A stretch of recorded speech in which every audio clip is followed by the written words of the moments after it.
എല്ലാവർക്കും നമസ്കാരം കേട്ടോ. നമ്മൾ ഈ ക്ലാസ്സിന് പോകുന്ന മുമ്പായിട്ട് നെൽകൃഷി എന്ന് പറയുമ്പോൾ എനിക്ക് തോന്നി ഇതിനു മുമ്പ് ക്ലാസ് എടുത്തവരെല്ലാം കാര്യങ്ങൾ പറഞ്ഞു കാണും. നെൽകൃഷി നമ്മൾ സാധാരണ 3-4 മാസം തൊട്ട് 6 മാസം വരെ ലോങ് ഡ്യൂറേഷൻ വരെ ഉണ്ട്. അപ്പോൾ ഈ നെൽകർഷകരെ നമ്മൾ സാധാരണ കേരളത്തിൽ പണ്ട് 6 ലക്ഷം ഹെക്ടറാണ് ഉണ്ടായിരുന്നത്. അതിപ്പോൾ കുറഞ്ഞ് 1.25 ലക്ഷം ഹെക്ടറായിട്ട് ചുരുങ്ങിയിരിക്കുകയാണ്. അപ്പോൾ ഈ സാഹചര്യത്തിൽ നമ്മൾ ഈ സുഭിക്ഷ കേരളത്തിൻ്റെ പദ്ധതിയുടെ ഭാഗമായിട്ട് നമുക്ക് ഫാലോ ലാൻഡ് എല്ലാം കൃഷി ചെയ്യണം, നെൽകൃഷി ചെയ്യണം. എനിക്ക് തോന്നുന്നു ഇപ്പം എല്ലാവരും കൃഷി തുടങ്ങിക്കാണും, വിരിപ്പായിരിക്കും ചെയ്തിരിക്കുന്നത് അല്ലേ? എല്ലാ സ്ഥലത്തും വിരിപ്പ് അല്ലേ ചെയ്യുന്നത്? ഇപ്പോൾ ഒരു 10, 30, 40, 60 വരെ ഉള്ള പ്രായമുള്ള നെല്ലുകൾ കാണാമെന്ന് ഞാൻ വിചാരിക്കുന്നു. ഞങ്ങളുടെ സിറ്റുവേഷൻ അനുസരിച്ചാണ്. നമ്മൾ കുട്ടനാട്ടിലായതുകൊണ്ട് ഇപ്പം എല്ലാം ഇവിടെ 60 ദിവസം പ്രായമുള്ള നെല്ലുകളാണ് നിൽക്കുന്നത്. അതേപോലെ തന്നെ ജൂണിൽ തുടങ്ങുന്നതാണ് നമ്മുടെ കൃഷി. വിരിപ്പുമുണ്ടെന്ന് പറയുമ്പോൾ ജൂൺ ആകുമ്പോൾ തുടങ്ങും, വിതയ്ക്കും. ചില ഏരിയകളിൽ ഇപ്പം നിങ്ങളുടെ ഭാഗത്ത് പല കർഷകരും ഇതിലുള്ളതുകൊണ്ട് അവരുടെ ഏരിയയിൽ ചിലപ്പോൾ നടിച്ചലായിരിക്കും. നമ്മൾ കുട്ടനാട്ടിലും പാലക്കാട്ടിലും ഒക്കെ വിതയാണ് കൂടുതൽ. ഈ പാലക്കാട്ടിൽ ചിലപ്പോൾ നടിച്ചലാണ് കൂടുതലായിരിക്കും. ലേബർ പ്രശ്നം ഇല്ലാതെ ഇരിക്കുന്ന ഏരിയയിൽ അവർ പ്ലാന്റിങ്ങാണ് ചെയ്യുന്നത്, ലേബേഴ്സിനെ ഉപയോഗിച്ചാണ് കൃഷി ചെയ്യുന്നത്. എപ്പോഴും നടിയിൽ തന്നെയാണ് നല്ലത്. പക്ഷെ ഇപ്പം പണ്ടത്തെ നമ്മൾ നടിയിൽ നല്ലതാണെന്ന് വേൾഡ് ലെവൽ പറഞ്ഞാലും ഇപ്പം വീണ്ടും തിരിച്ചു വന്നിരിക്കുകയാണ്, വിതയ്ക്കുന്നതാണ് ഏറ്റവും നല്ലതെന്ന്. കാര്യം എന്ന് വെച്ചാൽ കളയാണ് വലിയ പ്രശ്നമായിട്ട് മാറിയിരിക്കുകയാണ്. കള നിയന്ത്രിക്കാൻ നമ്മൾ ഒരുപാട് കളനാശിനി ഉപയോഗിക്കണം. ചിലപ്പോൾ അത് കൺട്രോൾ ആകാതെ 2-3 കളനാശിനി ഉപയോഗിക്കേണ്ട ഒരു സിറ്റുവേഷനിലോട്ടാണ് പോയിക്കൊണ്ടിരിക്കുന്നത്. കളയെടുക്കാൻ ആളില്ല. അപ്പോൾ അങ്ങനെ ആകുമ്പോൾ നമ്മൾ കൂടുതൽ നെൽവിത്ത് ഉപയോഗിച്ച് വിതയ്ക്കുകയാണെങ്കിൽ അതിന് സ്പേസിങ് വളരെ ഇതായിരിക്കും. തിക്കമായിട്ട് വിതയ്ക്കുന്നതുകൊണ്ട് നമുക്ക് കളയുടെ ആക്രമണം കുറയ്ക്കാൻ സാധിക്കും. അതൊരു റീസണാണ്. പക്ഷേ അത് മാത്രമല്ല, നമ്മൾ കൂടുതൽ വിതച്ചാൽ ഒരുപാട് പ്രശ്നങ്ങൾ ഉണ്ടാകും. കീടങ്ങളായാലും രോഗങ്ങളായാലും കൂടാൻ സാധ്യത ഉണ്ട്. തിക്കം കൂടുമ്പോഴാണ് പ്രശ്നങ്ങൾ കൂടുന്നത്. നമ്മൾ പറയുന്നുണ്ട് ഒരു സ്ക്വയർ മീറ്റർ ഏരിയയിൽ 44 തൊട്ട് ഒരു 60 വരെ ആയാലും കുഴപ്പമില്ലെന്നാണ്. പക്ഷെ നമ്മളിപ്പോൾ കർഷകർ, ഞാൻ കുട്ടനാടിനെ സംബന്ധിച്ച് പറയുവാണെങ്കിൽ അവിടെ കർഷകർ എന്ന് പറഞ്ഞാൽ 40 കിലോ നമ്മൾ വിതയ്ക്കാനാണ് പറയുന്നത് ഏക്കറിന്. പക്ഷെ അവർ വിതയ്ക്കുന്നതെന്ന് പറഞ്ഞാൽ 50 കിലോ വിതയ്ക്കുന്നവരുണ്ട്, 60 കിലോ വിതയ്ക്കുന്നവരുണ്ട്, ചിലപ്പോൾ 100 കിലോ വരെ വിതയ്ക്കുന്നവരുണ്ട് ഒരു ഏക്കറിന്. അവരുടെ വിചാരം കൂടുതൽ വിതച്ചാൽ കൂടുതൽ വിളവ് കിട്ടുമെന്നാണ് അവരുടെ വിചാരം. അത് തെറ്റില്ലായിരിക്കും. കൂടുതൽ വിതച്ചു കഴിഞ്ഞാൽ എന്താ സംഭവിക്കും? എല്ലാ ഇതിലും കതിര് വന്നു കഴിഞ്ഞാൽ ഒറ്റ കതിരായിരിക്കും വരുന്നത്. അടുത്ത കതിര് വരണമെങ്കിൽ നമുക്ക് ചെനപ്പ് പൊട്ടി ഒരുപാട് കതിരുകൾ ഉണ്ടാകണമെങ്കിൽ സൈഡ് ടില്ലർ പൊട്ടണം. ചെനപ്പ് പൊട്ടണമെങ്കിൽ സ്ഥലമില്ല. നമ്മൾ വിതച്ച് തിക്കമായിട്ടാണ് വിതച്ചിരിക്കുന്നത്. അതുകൊണ്ട് ഒറ്റ കതിരോ 2 കതിരേ കിട്ടുള്ളൂ. അപ്പോൾ വിളവ് നമ്മൾ കൊയ്യുമ്പോൾ ഇത് അതുപോലെ തന്നെയാണ്. നല്ല സ്പേസിങ് കൊടുത്ത് നട്ടാലും അത്രയും വിളവ് കിട്ടും നമുക്ക്. അതേപോലെ കീടങ്ങളും രോഗങ്ങളും കുറവായിരിക്കും. നമ്മൾ നല്ല സ്പേസിങ് കൊടുത്ത് നടുവാണെങ്കിൽ കുറവായിരിക്കും. ഏത് കീടമായാലും രോഗമായാലും അടുക്കത്തില്ല. എയർ സർക്കുലേഷൻ വേണം. കീടങ്ങളും രോഗങ്ങളും കുറയ്ക്കണമെങ്കിൽ എയർ സർക്കുലേഷൻ വേണം. ഒരു മീഡിയം മധ്യകാല ഇനം നമ്മൾ സാധാരണ കേരളത്തിൽ കൃഷി ചെയ്യുന്നത് സാധാരണ 120 പ്രായമുള്ളതാണ്. 100-120 പ്രായമുള്ള നെല്ലാണ് നമ്മൾ റെഡ് റൈസ് ആണ് ചെയ്യുന്നത്. അപ്പോൾ അതിനൊക്കെ നമ്മൾ ഒരു 15 സെന്റിമീറ്റർ ഗ്യാപ്പെങ്കിലും വേണം ഒരു ചെടിയും അടുത്ത ചെടിയുമായിട്ട്. അങ്ങനെ വേണമെങ്കിൽ നമ്മൾ വിതയ്ക്കുവാണെങ്കിൽ 40 കിലോവേ വിത്ത് ഉപയോഗിക്കാൻ പാടുള്ളൂ. അത് നടുവാണെങ്കിൽ ഇത്രയും വേണ്ട. നമുക്കറിയാലോ, ഞാറ്റടി ഇട്ട് അത് പരിച്ച് നടുവാണെങ്കിൽ 20 കിലോ തന്നെ ധാരാളം മതി. നമുക്കൊരു ഏക്കർ നടണമെങ്കിൽ 20 കിലോ വെച്ച് നടാനുണ്ട്. ഇല്ലെങ്കിൽ എനിക്ക് തോന്നുന്നു അഗ്രോണമിയിൽ ഇതെല്ലാം പറഞ്ഞു കാണും. വേറെ ടെക്നോളജി ഉണ്ടല്ലോ, മെഷീൻ ട്രാൻസ്പ്ലാന്റിംഗ് ഉണ്ട്, ഡ്രം സീഡർ ഉണ്ട്. പല കർഷകർ ഇപ്പോൾ ഇതിൽ പങ്കെടുക്കുന്ന എല്ലാ കർഷകർക്കും അറിയാമായിരിക്കും. അവരുടെ കയ്യിലൊക്കെ ചിലപ്പോൾ കാണുമായിരിക്കും ഡ്രം സീഡറൊക്കെ. ആ ഡ്രം സീഡറൊക്കെ ഉപയോഗിച്ചാൽ എനിക്ക് തോന്നുന്നു 12-13 കിലോ തന്നെ ധാരാളം മതി ഒരു ഏക്കറിന്. നമ്മളിപ്പോൾ 12-13 കിലോ പറഞ്ഞാൽ പോലും അത് ഇട്ട് വരുമ്പോൾ ചിലപ്പോൾ 10 കിലോ തന്നെ മതിയാവും. അപ്പോൾ അതിൻ്റെ സ്പേസിങ്ങും കിട്ടും. 20 സെന്റിമീറ്റർ 25 സെന്റിമീറ്റർ സ്പേസിങ്ങിലാണ് നമ്മൾ ചെയ്യുന്നത്. അപ്പോൾ കള നിയന്ത്രണം വളരെ എളുപ്പം. നമുക്ക് കോണോ വീഡിങ്ങോ അല്ലെങ്കിൽ ഇടയ്ക്ക് ഇറങ്ങി ചെയ്യാനോ കളനാശിനി അടിച്ചാലും വളരെ എഫക്റ്റീവായിട്ട് കള നിയന്ത്രണം ചെയ്യാൻ സാധിക്കും. ഞാൻ കളയെ കൂടുതൽ പറയാൻ കാര്യം, കള നിയന്ത്രിച്ചാലേ നമുക്ക് ഈ രോഗങ്ങളും കീടങ്ങളെയും നിയന്ത്രിക്കാൻ സാധ്യതയുള്ളൂ. കള കൂടുമ്പോൾ കളയ്ക്ക് കൂടെയാണ് ഒരുപാട് രോഗങ്ങളും കീടങ്ങളും ഉണ്ടാകുന്നത്. നമുക്ക് കർഷകർ കൂടുതൽ പറഞ്ഞു കൊടുക്കേണ്ട, അവർക്കറിയാം. കൂടുതൽ കവടയും എല്ലാം പൂത്തു നിൽക്കുന്നുണ്ടെങ്കിൽ എന്ത് സംഭവിക്കും? ചാഴി അതിലിരുന്നാണ് അങ്ങോട്ട് വരുന്നത്, നമ്മുടെ നെൽക്കതിരിനെ ആക്രമിക്കുന്നത്. അങ്ങനെയാണ് പല കീടങ്ങളും അങ്ങനെയാണ് വരുന്നത്. അതേപോലെ രോഗങ്ങളെ സംബന്ധിച്ചെന്ന് വെച്ചാൽ ബ്ലാസ്റ്റ് രോഗമായാലും പുള്ളിക്കുത്ത് രോഗമായാണെങ്കിലും ഏത് രോഗങ്ങളായാലും ആദ്യം കളയിലാണ് ഉണ്ടാകുന്നത്. നമ്മളത് ശ്രദ്ധിക്കുന്നില്ല. കളയിൽ വരമ്പ് വൃത്തിയായിരിക്കണം. നമ്മൾ സാധാരണ പൂക്കുന്ന, അതായത് നെൽ പൂക്കുന്ന സമയങ്ങളിൽ പറമ്പിൽ കള പാടില്ല. ആ സമയത്താണ് ഈ കളയിലുള്ള രോഗ അണുക്കൾ കാറ്റിക്കൂടെ വ്യാപിച്ച് നമ്മുടെ കണ്ടങ്ങളിലെല്ലാം എല്ലാ രോഗങ്ങളെയും പകർത്തി വിടുന്നു. അതുകൊണ്ട് കള നിയന്ത്രണം വളരെ പ്രധാനപ്പെട്ടാണ്. അത് മാത്രമല്ല, വിത്ത് ഞാൻ ആദ്യം പറഞ്ഞു, വിത്ത് അളവോടുകൂടി വിതയ്ക്കുക, കള നിയന്ത്രിക്കുക. അതല്ലാതെ വളം കൊടുക്കുക. വളം കൊടുക്കുന്നത് കർഷകർ ഒരു കൺട്രോൾ ഇല്ലാതാണ് പോയിക്കൊണ്ടിരിക്കുന്നത്. രാസവളം നമുക്ക് അളവ് കൂടുതലാണ് നമ്മൾ ഉപയോഗിക്കുന്നത്. നമുക്ക് റെക്കമെൻഡേഷൻ ഉണ്ട്, അത് എനിക്ക് തോന്നുന്നു അഗ്രോണമിയിൽ പറഞ്ഞു കാണും. കൂടുതൽ ഞാൻ പറയേണ്ട കാര്യമില്ല. നെല്ലിനെ സംബന്ധിച്ച് വളം കൊടുക്കുമ്പോൾ 3 പ്രാവശ്യമായിട്ട് വളം കൊടുക്കണം. 20-ലും ഒരു 35-40-നടുത്തും പിന്നെ 55-60-നിടയ്ക്കാണ് നമ്മൾ ഒരു മീഡിയം ഡ്യൂറേഷൻ, അതായത് 120 ദിവസം മൂപ്പുള്ള ഒരു ഇനത്തിന് ഇങ്ങനെയാണ് വളം കൊടുക്കേണ്ടത്. അതേപോലെ വളം കൊടുക്കുന്ന രീതി കേൾക്കാം. ഹലോ, ഞാൻ പറയുന്നത് എല്ലാം കേൾക്കാമല്ലേ? ഹലോ, കേൾക്കാം. ഓക്കെ. അപ്പോൾ ഈ വളം കൊടുക്കുന്നത് ആ സമയങ്ങളിൽ കറക്റ്റായിട്ട് വളം കൊടുക്കണം, അളവോടുകൂടി കൊടുക്കണം. അതാണ് പ്രധാനം. സ്പ്ലിറ്റ് ഡോസസ് ആണ് കൊടുക്കേണ്ടത്. നമ്മൾ NPK കൊടുക്കുമ്പോൾ ആദ്യത്തെ വളത്തിൽ നമുക്ക് 3 വളം കൊടുക്കാം: യൂറിയ, ഫാക്ടംബോസ്, പൊട്ടാഷ്. ചിലപ്പോൾ ചില ഏരിയകളിൽ ഒരു ഫാക്ടംബോസ് ഉപയോഗിക്കത്തില്ലായിരിക്കും, സ്ട്രൈറ്റ് ഫെർട്ടിലൈസർ അല്ലാതെ രാജിഫോസ് ആയിരിക്കും ഉപയോഗിക്കുന്നത്. അങ്ങനെ ഉള്ളവരാണെങ്കിൽ ആദ്യം തന്നെ നിലം ഒരുക്കുമ്പോൾ തന്നെ വേണം രാജിഫോസ്. മൊത്തത്തിൽ ഏക്കറിന് എത്ര കൊടുക്കണം? 90 കിലോ കൊടുക്കണം. പിന്നെ യൂറിയയും പൊട്ടാഷും കൊടുക്കുമ്പോൾ നമ്മൾ എപ്പോഴും 3 ഡോസ് ആയിട്ടാണ് കൊടുക്കേണ്ടത്. ആ 3 ഡോസിൽ യൂറിയ സാധാരണ നമ്മൾ പറയുന്നത് ഒരു 10 കിലോ വരെ ആകാം ആദ്യത്തെ വളത്തിൽ. രണ്ടാമത്തെ വളത്തും അതുപോലെ തന്നെ കൊടുക്കുക. മൂന്നാമത്തെ വളത്തിൽ നമ്മൾ നോക്കി കൊടുക്കുക. ചിലപ്പോൾ 20 കിലോ അല്ലെങ്കിൽ 25 കിലോ വേണ്ടി വരും. അത് ഗ്രീൻ കളർ, അതായത് ഇലയുടെ കളറ് പച്ചപ്പ് കുറയുന്നുണ്ടെങ്കിൽ മാത്രം 20-25 കിലോ മതി, അല്ലെങ്കിൽ ഒരു 15 കിലോ ആയാലും മതി. യൂറിയ അപ്പം നമ്മൾ മൊത്തത്തിൽ ഒരു ഏക്കറിന് 40 കിലോ 45 കിലോ വരെ കൊടുക്കാം ഫാക്ടംബോസ് ചെയ്യുന്നുണ്ടെങ്കിൽ. ഫാക്ടംബോസ് സാധാരണ 2 പ്രാവശ്യമേ കൊടുക്കാവൂ. ആദ്യത്തെ വളവും രണ്ടാമത്തെ വളവും കൊടുക്കണം. ആദ്യത്തെ വളത്തിൽ 45 കിലോ ആണ്, അടുത്ത വളത്തിലും അതേപോലെ 45 കിലോ. ഇത് ജനറൽ റെക്കമെൻഡേഷൻ ആണ്.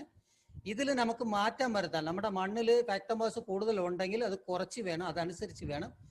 അത് കൃഷി വകുപ്പുമായിട്ട് ബന്ധപ്പെട്ട് മണ്ണ് ടെസ്റ്റ് ചെയ്തിട്ട് അതിൻ്റെ അടിസ്ഥാനത്തിൽ ഇടാവൂ. ഞാനിപ്പോൾ ജനറലാണ് പറയുന്നത്.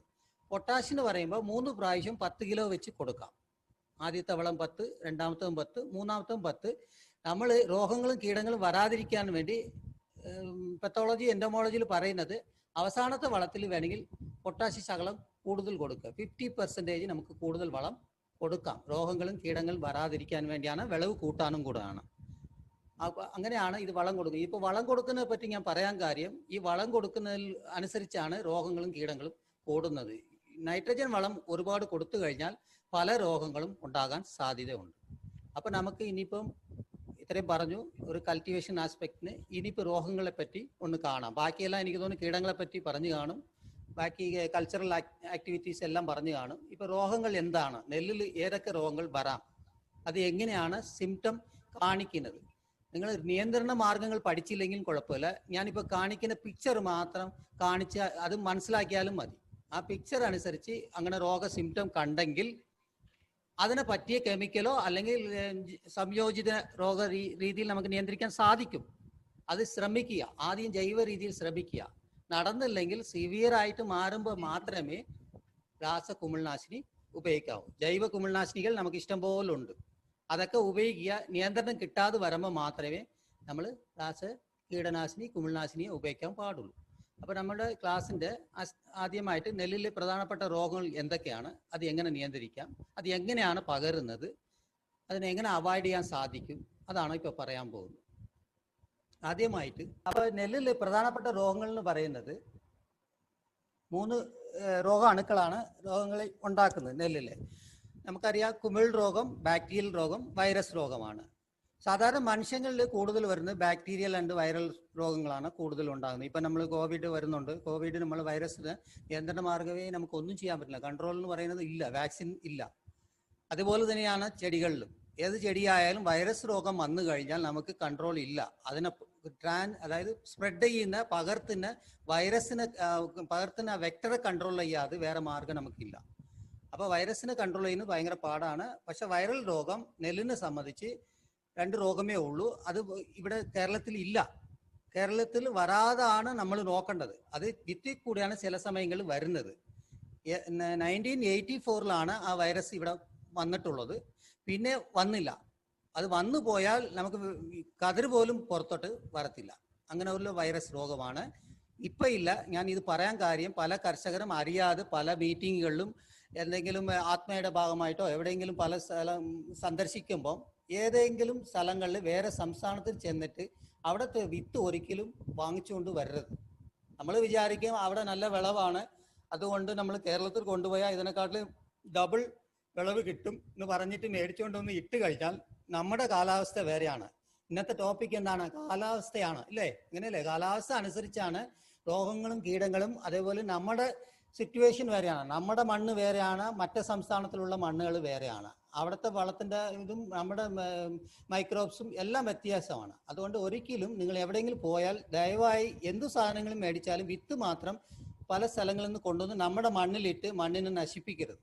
അതാണ് എനിക്ക് പറയാനുള്ളത്. പല അണുക്കളും വന്നതിൻ്റെ ഹിസ്റ്ററി മൊത്തം നോക്കുവാണെങ്കിൽ പലതും പുറത്തുനിന്ന് വന്നതാണ്.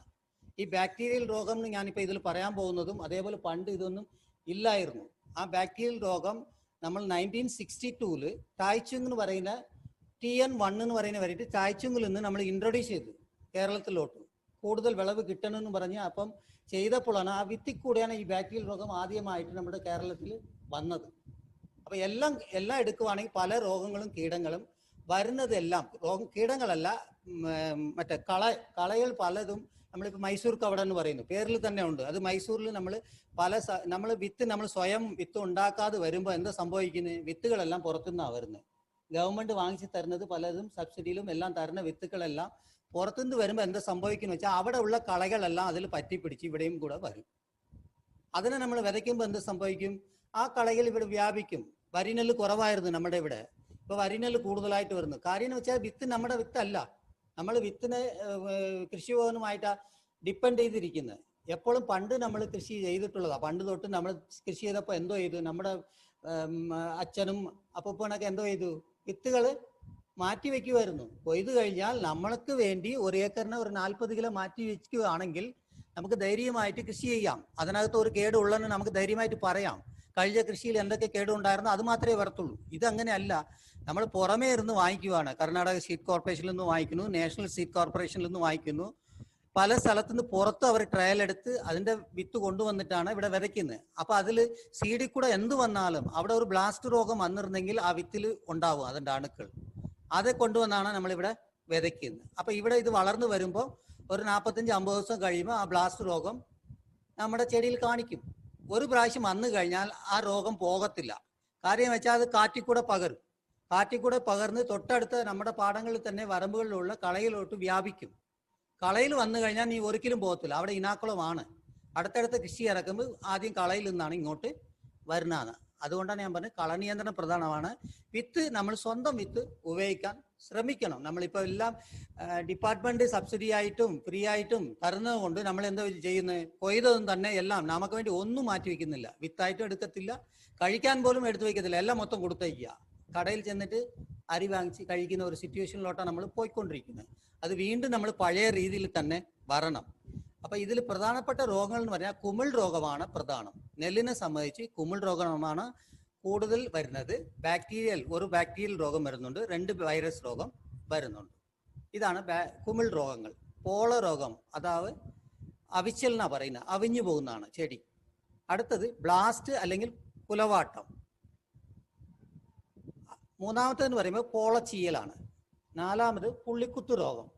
5ാമത് ലക്ഷ്മി രോഗം അല്ലെങ്കിൽ ഫാൾസ് എന്നാണ്. ഫാൾസ് എന്ന് പറഞ്ഞാൽ നമുക്കറിയാമല്ലോ, ട്രൂ ആർ ഫാൾസ്.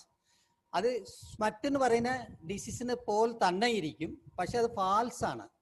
ആ ഓർഗാനിസം മൾട്ടിപ്ലൈ ചെയ്യുന്നത് നമ്മൾ വിചാരിക്കുന്ന പോലെ അത് തന്നെ മൾട്ടിപ്ലൈ ആകത്തില്ല. കാലാവസ്ഥ അനുസരിച്ച് അത് മൾട്ടിപ്ലൈ ആകും. അത് ഞാൻ പറയുന്ന സമയത്ത് അതിനെ എക്സ്പ്ലെയിൻ ചെയ്യാം. പിന്നെ അടുത്തതെന്ന് പറയുമ്പോൾ കതിർക്കേടാണ്.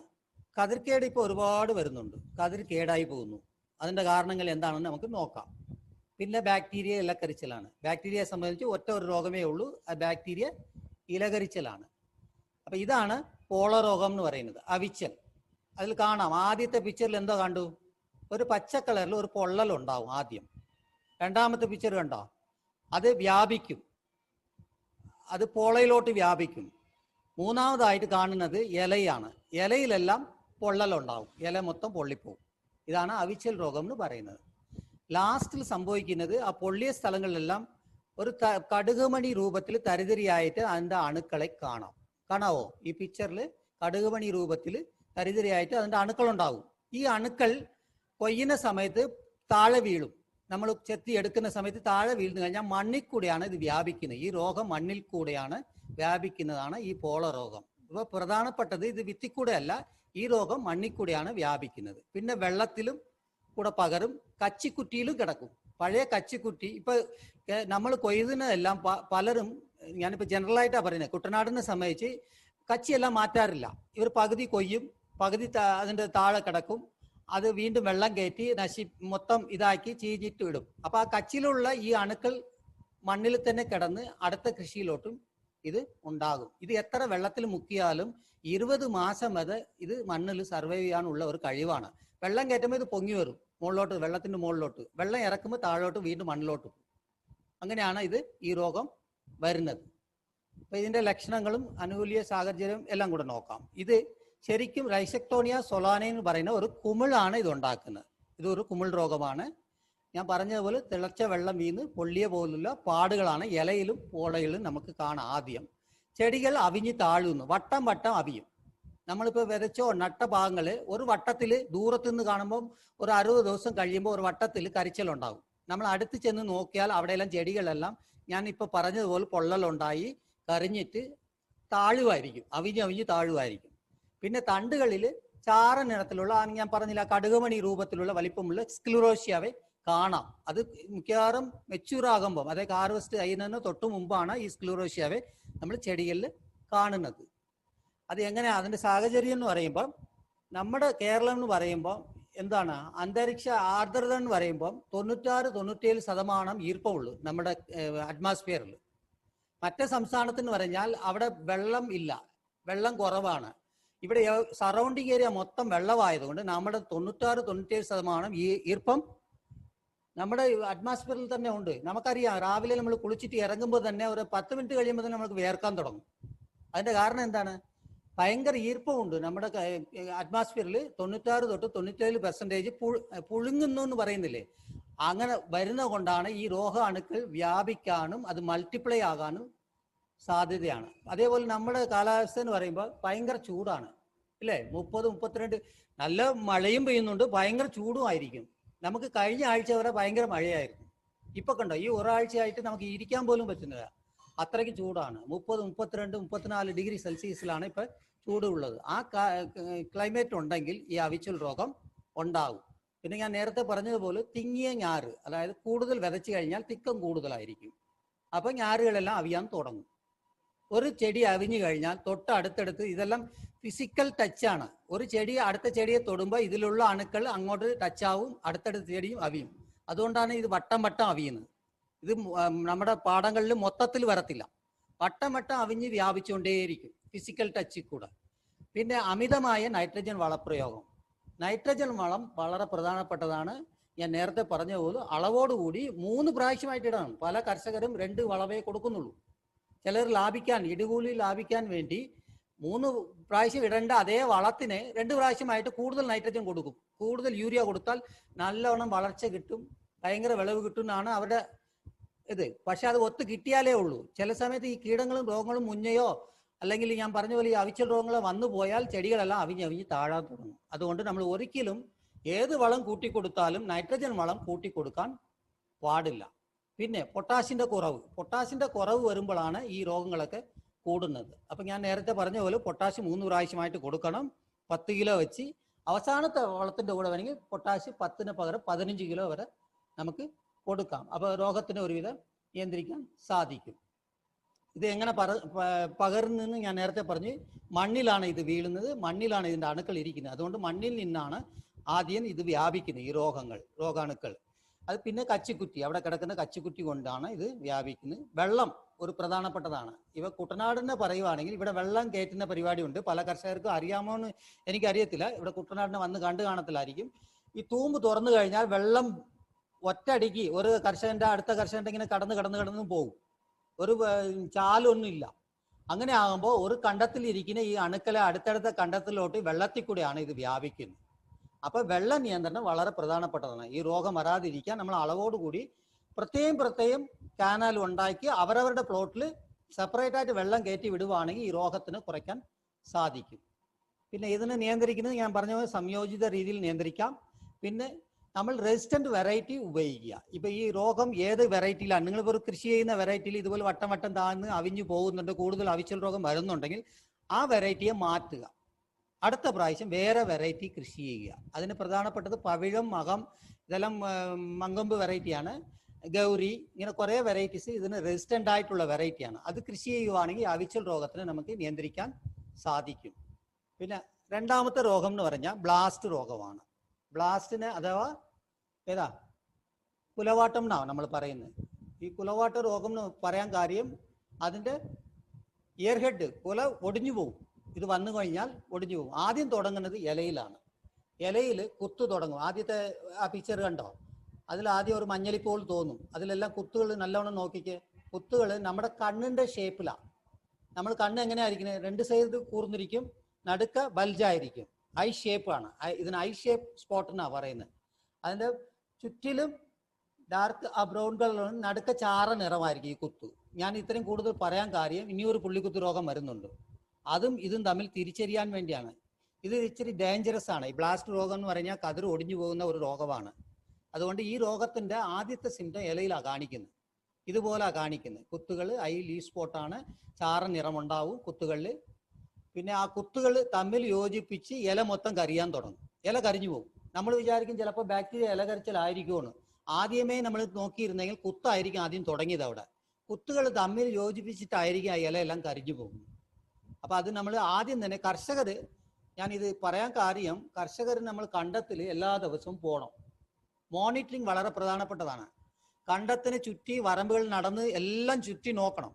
ചുറ്റി നോക്കിയാൽ പോരാ, ഇടയ്ക്ക് ഇറങ്ങിയും നോക്കണം. കണ്ടത്തിൽ അകത്ത് ഇടയ്ക്കിടയ്ക്ക് ഇറങ്ങി നോക്കിയാലേ എവിടെയെങ്കിലും രോഗങ്ങൾ തുടങ്ങിയിട്ടുണ്ടോ, കീടങ്ങൾ എന്തെങ്കിലും പറക്കുന്നുണ്ടോ. നമ്മൾ താഴോട്ട് കണ്ടത്തിൽ ഇറങ്ങുമ്പോഴേ അറിയാൻ പറ്റുള്ളൂ.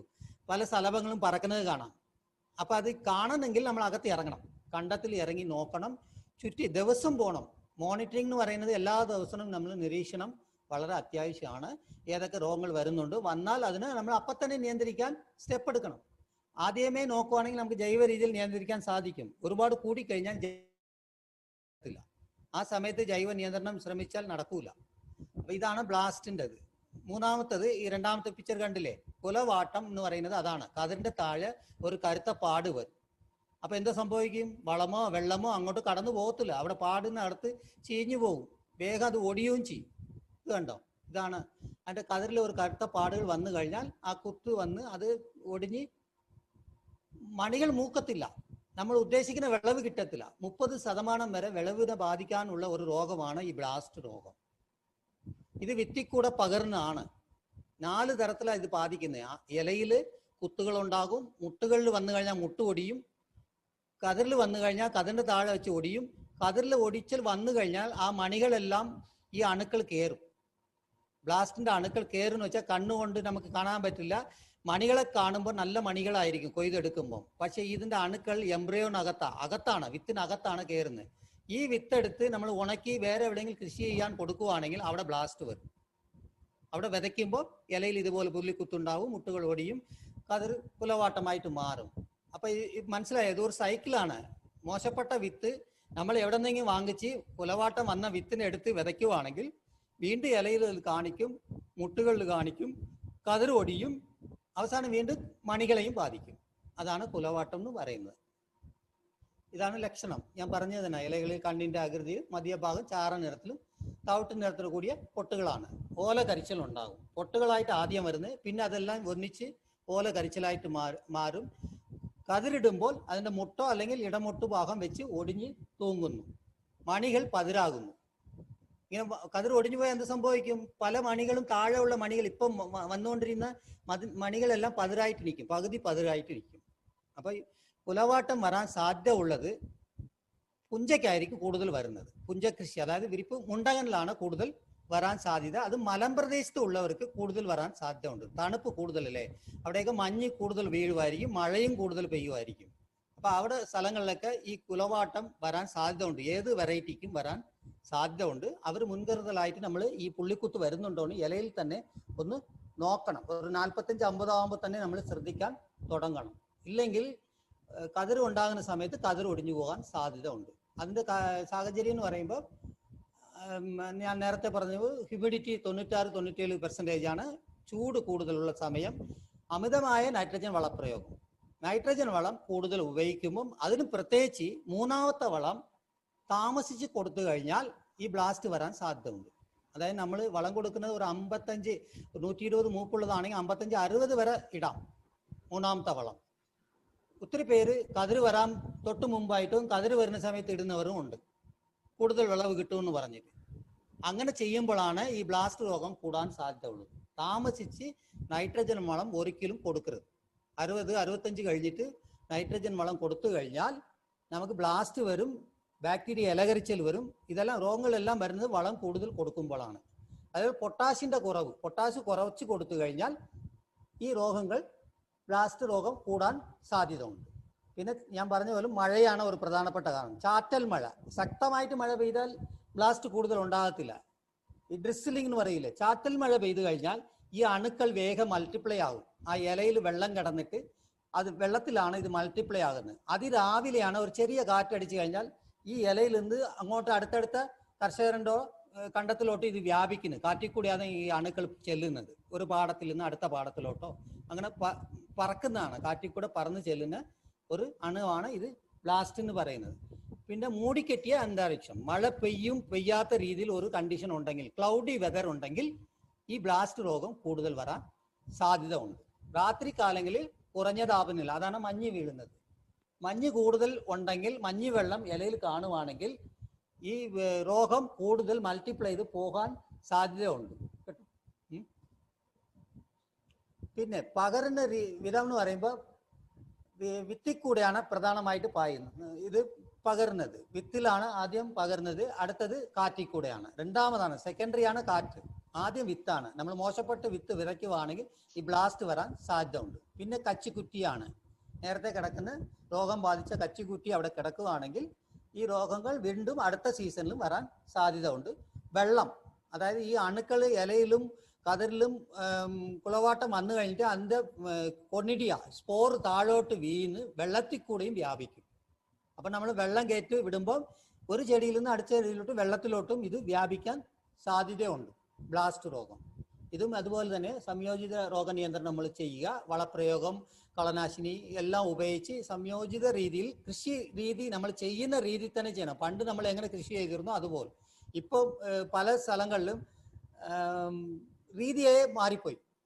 പണ്ട് നമ്മൾ ഒരു നല്ല ഗ്യാപ്പ് കൊടുത്ത് ഒരു കൃഷി കഴിഞ്ഞാൽ അത് കച്ചികളെല്ലാം മാറ്റുക, കച്ചി കത്തിച്ച് കളയുക, ഉഴുതിട്ട് കഴിഞ്ഞാൽ എല്ലാ അണുക്കളും വെയിൽ കൊണ്ട് നശിക്കും. അതൊന്നും ഇപ്പം ഇല്ല. പലരും കൊയ്യുക, അടുത്തത് ഉടനെ തന്നെ വെള്ളം കയറ്റി ഒന്ന് ഉണക്കുക, ഉടനെ തന്നെ അടുത്ത കൃഷി ചെയ്യുക. അപ്പം അണുക്കൾ എവിടെയും മാറുന്നില്ല. ഒരു വെയിൽ കൊള്ളണം, അല്ലെങ്കിൽ കച്ചി എടുത്ത് മാറ്റണം. ഈ കച്ചിക്കുറ്റി ഒരിക്കലും കണ്ടത്തിൽ കെടുക്കാൻ പാടില്ല. എടുത്ത് ഇടാൻ നമുക്ക് ആളില്ല, ലേബർ ഷോർട്ടേജ് ആണ്. അതുകൊണ്ട് നമ്മൾ അത് ചെയ്യാനുള്ള സമയമില്ല. അല്ലെങ്കിൽ അറ്റ്ലീസ്റ്റ് നമ്മൾ ആ കച്ചികളെല്ലാം കൊടുക്കണം, ആർക്കെങ്കിലും വിലയ്ക്ക് കൊടുക്കണം. ഈ നമ്മൾ പല സ്ഥലങ്ങളിലും എടുത്തു കൊടുക്കാനുള്ള ലേബർ കോസ്റ്റ് അനുസരിച്ച് അവർ ചെയ്യുന്നില്ല. അപ്പം നമ്മൾ അതൊന്ന് നോക്കണം.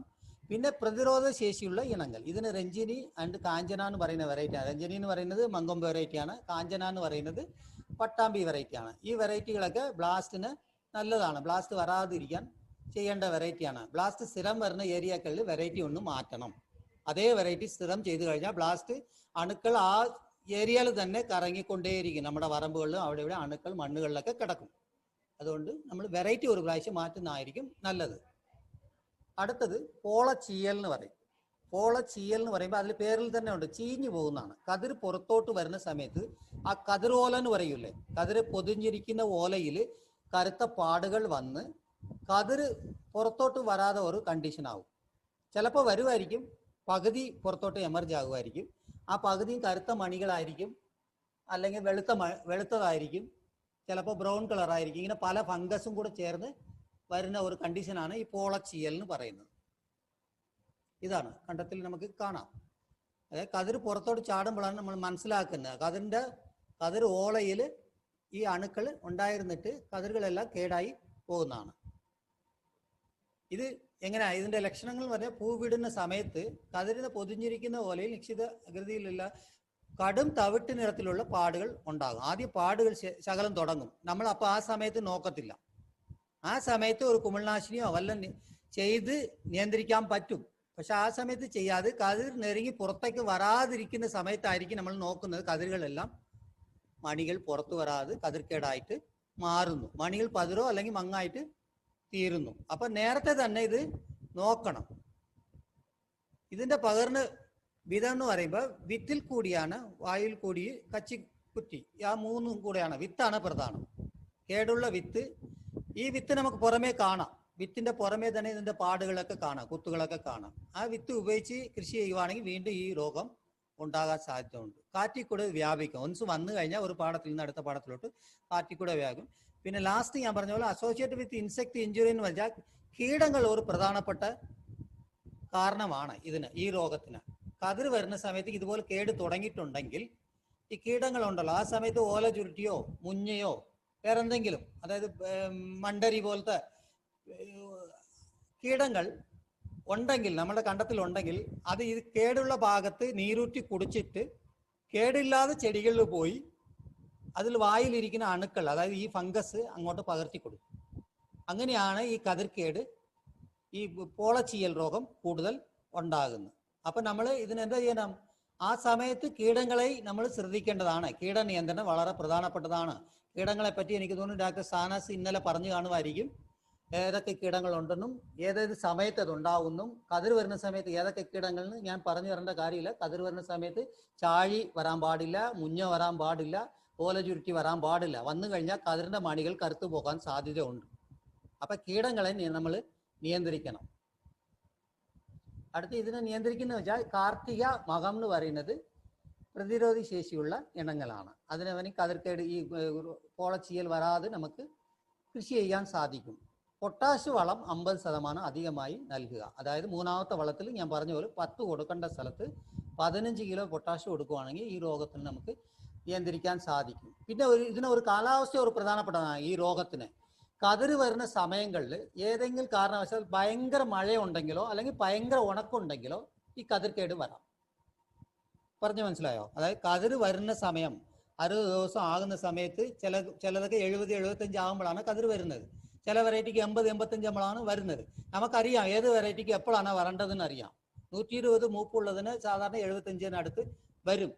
അത് സീസൺ അനുസരിച്ച് മാറും. മഴ സമയമാണെങ്കിൽ ചിലപ്പോൾ 85-90 വരുന്നത്. വെയിൽ സമയം, അതായത് മുണ്ടകനാണെങ്കിൽ നേരത്തെ വരും. അതിന്റെ കാര്യം എന്താ? കാലാവസ്ഥയാണ്. നല്ല വെയിലുണ്ടെങ്കിൽ സൺലൈറ്റ് അവേഴ്സ്, അതായത് വെയിലിന്റെ അളവ് കൂടുതൽ മണിക്കൂർ കിട്ടുന്നുണ്ടെങ്കിൽ അത് വേഗം നമുക്ക് കൊയ്തെടുക്കാൻ പറ്റും. ഫോട്ടോസിന്തസിസ് നല്ലവണ്ണം നടക്കുന്നതുകൊണ്ട് ചെയ്യാൻ പറ്റും. അപ്പൊ നമുക്ക് കറക്റ്റായിട്ട് അറിയാം എപ്പോഴാണ് കതിർ വരേണ്ടതെന്ന് കർഷകർക്ക് പറഞ്ഞു കൊടുക്കേണ്ട കാര്യമല്ല. സാധാരണ ഉമവത്ത് കൃഷി ചെയ്ത് കഴിഞ്ഞാൽ 75-80 ആകുമ്പോൾ കതിർ വരും. ആ 75-80-85 വന്നില്ലെങ്കിൽ ആ സമയത്ത് എന്തെങ്കിലും ഉണക്കോ അല്ലെങ്കിൽ ഭയങ്കര മഴ പെയ്തിട്ട് കതിർ പുറത്തോട്ട് ചാടാതിരിക്കുകയോ അല്ലെങ്കിൽ ഭയങ്കര പുളിയുണ്ട്, നമ്മുടെ മണ്ണിൽ പുളി ഉണ്ടായിരുന്നെങ്കിൽ കതിർ കേടായിട്ട് വരാൻ സാധ്യതയുണ്ട്. ഇതാണ് ഇതിന്റെ നിയന്ത്രണ മാർഗങ്ങൾ എന്ന് പറയുമ്പോൾ നമുക്ക് ആ സമയത്ത് അപ്പോൾ പൊട്ടാഷിന്റെ അളവ് നമ്മൾ കൂടുതൽ കൊടുക്കേണ്ടി വരും. മൂന്നാമത്തെ വളത്തിന്റെ കൂടെ ശകലം കൂടുതൽ കൊടുക്കണം. അടുത്തതായിട്ട് 4ാമത്തെ രോഗം എന്ന് പറയുന്നത് പുള്ളിക്കുത്ത് രോഗമാണ്. ഞാൻ നേരത്തെ ബ്ലാസ്റ്റ് കാണിച്ചായിരുന്നു. അതും പുള്ളിക്കുത്ത് തന്നെയാണ് തുടങ്ങുന്നത്. ഇത് ഒരു ഇറഗുലർ ഷേപ്പാണ്. മറ്റേത് ഏത് ഞാൻ പറഞ്ഞായിരുന്നു, സ്പിൻഡിൽ ഷേപ്പാണ്. നമ്മുടെ കണ്ണിന്റെ ഷേപ്പിൽ അത് 1-2 കുത്തേ കാണത്തുള്ളൂ തുടക്കത്തിൽ. ഇത് അങ്ങനെയല്ല, ഒരുപാട് കുത്തുകൾ കാണും. ഒരു ഇലയിൽ തന്നെ 10-20 കുത്തുകൾ തുടങ്ങും. ഇത് എങ്ങനെ ഉണ്ടാകുന്നത് നമുക്ക് നോക്കാം. ഇത് ഹെൽമിന്തോസ്പോറിയം വറൈസ എന്ന് പറയുന്ന ഒരു കുമിളാണ് ഇത് ഉണ്ടാക്കുന്നത്. ഇതും ഒരു കുമിൾ രോഗമാണ്, പുള്ളിക്കുത്ത്. ഇത് 1942 ബംഗാളില്, വെസ്റ്റ് ബംഗാളില് പട്ടിണി ചാവ് ഉണ്ടാക്കിയ ഒരു രോഗമാണ്. ആ സമയത്ത് അവിടെ ബംഗാളിൽ കൃഷി ചെയ്ത എല്ലാ സ്ഥലത്തിലും ഈ രോഗം വന്ന് ഒന്നും കൊയ്യാൻ പറ്റിയില്ല. ഇത് പുള്ളിക്കുത്തായിട്ട് ആദ്യം ഇല മൊത്തം ഇങ്ങനെ കരിഞ്ഞു പോകും. മണികൾ പുറത്തോട്ട് വരുന്ന എല്ലാം കറുത്ത കുത്തായിട്ട് വന്ന് മൂക്കത്തില്ല. മണികൾ വന്ന് മെച്ചൂറാകാതെ തന്നെ കയ്പുണ്ടാകും. അതിന് നമുക്ക് കഴിക്കാൻ പോലും പറ്റത്തില്ല. 1942 ബംഗാൾ ഫെമൈൻ ഉണ്ടാക്കിയ രോഗമാണ് ഈ പുള്ളിക്കുത്ത് രോഗം. അപ്പൊ അതിന്റെ തവിട്ടിന്റെ അടുത്തുള്ള പുള്ളിക്കുത്തുകളും ഇലയിൽ നെൽമണിയിലും ഇത് ഇലയിലും കാണും, നെൽമണിയിലോട്ടും പകരും.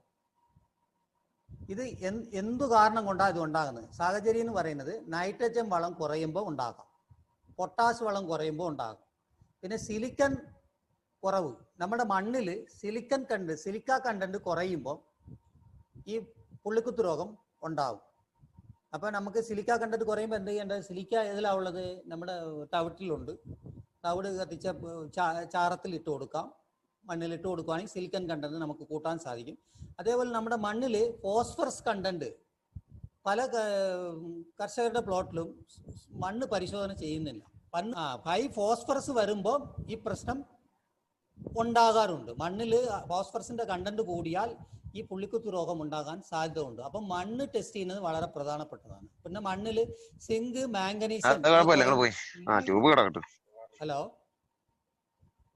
മണ്ണിൽ സിങ്കും മാംഗനീസും കുറഞ്ഞാലും ഈ രോഗം വരാൻ സാധ്യത ഉണ്ട്.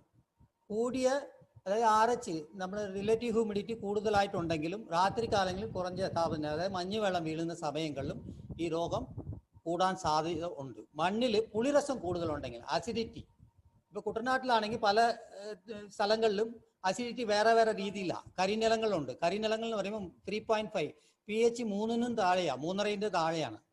ഇപ്പോൾ മിഡിൽ അതായത് അപ്പർ കുട്ടനാട് ഏരിയകളിലൊക്കെ 5.5 6-നടുത്താണ്. നമുക്ക് pH എത്രയാണ് വേണ്ടത്? പുളി എന്ന് പറയുമ്പോൾ pH 7 ആയിരിക്കണം. 6.5 7 ഉണ്ടെങ്കിൽ പുളി ഇല്ലാത്തതെന്ന് നമുക്ക് പറയാൻ പറ്റുള്ളൂ. 7 ആണ് ന്യൂട്രൽ pH. അപ്പോൾ മണ്ണ് ഇടയ്ക്ക് നമ്മൾ ഒന്ന് ടെസ്റ്റ് ചെയ്യണം. മണ്ണിൻ്റെ pH കുറയുവാണെങ്കിൽ അസിഡിറ്റി ഉണ്ട്. അസിഡിറ്റി ഉണ്ടെങ്കിൽ നമ്മൾ എന്ത് ചെയ്യണം? കക്ക ഇടണം. കാൽസ്യം കാർബണേറ്റ് കക്ക ഇട്ട് കൊടുത്താലേ പുളിരസത്തിന് മാറ്റാൻ സാധിക്കും. അത് സാധാരണ ചെയ്യുന്നത് 2 പ്രാവശ്യമാണ് കുട്ടനാട്ടിൽ ചെയ്യുന്നത്. നമ്മൾ 1 പ്രാവശ്യമെങ്കിലും ചെയ്താൽ നല്ലതായിരുന്നു. ഒരു പരിച്ച് നടുവല്ലോ, നമ്മളൊരു 30-35 ആകുമ്പോൾ ആ ഗ്യാപ്പ് നോക്കി ഇടപൊക്കുമല്ലോ. ആ സമയങ്ങളിൽ ഈ കക്ക ഒരു ഏക്കറിന് ഒരു 100 കിലോയെങ്കിലും, 100 തൊട്ട് 150 കിലോ വരെ നല്ലതാണ്, ഇട്ട് ഒന്ന് പെണ്ണുങ്ങളൊക്കെ ഇറങ്ങി ഒന്ന് മണ്ണിളക്കം കിട്ടി ആ ഗ്യാപ്പെല്ലാം നട്ട് കഴിഞ്ഞാൽ ഈ പുളി ഒന്ന് മാറി കിട്ടവും ചെയ്യും. അതുകൊണ്ട് എന്താ സംഭവിക്കും വെച്ചാൽ നമ്മൾ കൊടുക്കുന്ന 2ാമത്തെ വളം നല്ലവണ്ണം എടുക്കും, ചെടി വളം നല്ലവണ്ണം എടുക്കും. പല സ്ഥലങ്ങളിലും സംഭവിക്കുന്ന ഇതാണ്, നമ്മൾ പുളിരസത്ത് മണ്ണിൽ കയറി വളം ഇടും, കൂടുതൽ വളം കൊടുക്കും. നമ്മൾ പറയുന്ന 10 കിലോയ്ക്ക് പകരം 20 കിലോ കൊടുക്കും. പക്ഷെ ആ പുളി ഉള്ളത് കൊണ്ട് ആ 20 കിലോ വളം എടുക്കത്തില്ല, ചെടി എടുക്കാനുള്ള ശേഷി ഇല്ല. വേരെല്ലാം പുളി കൊണ്ട് ബാധിച്ച് ചുമந்த, അതായത് പുളി ഉണ്ടെങ്കിൽ അതിൻ്റെ വേര് നോക്കിയാൽ നമുക്ക് അറിയാം. നെൽച്ചെടിയിൽ ചുമந்த പാടുണ്ടാവും. വെളുത്താണ് വേണ്ടത്.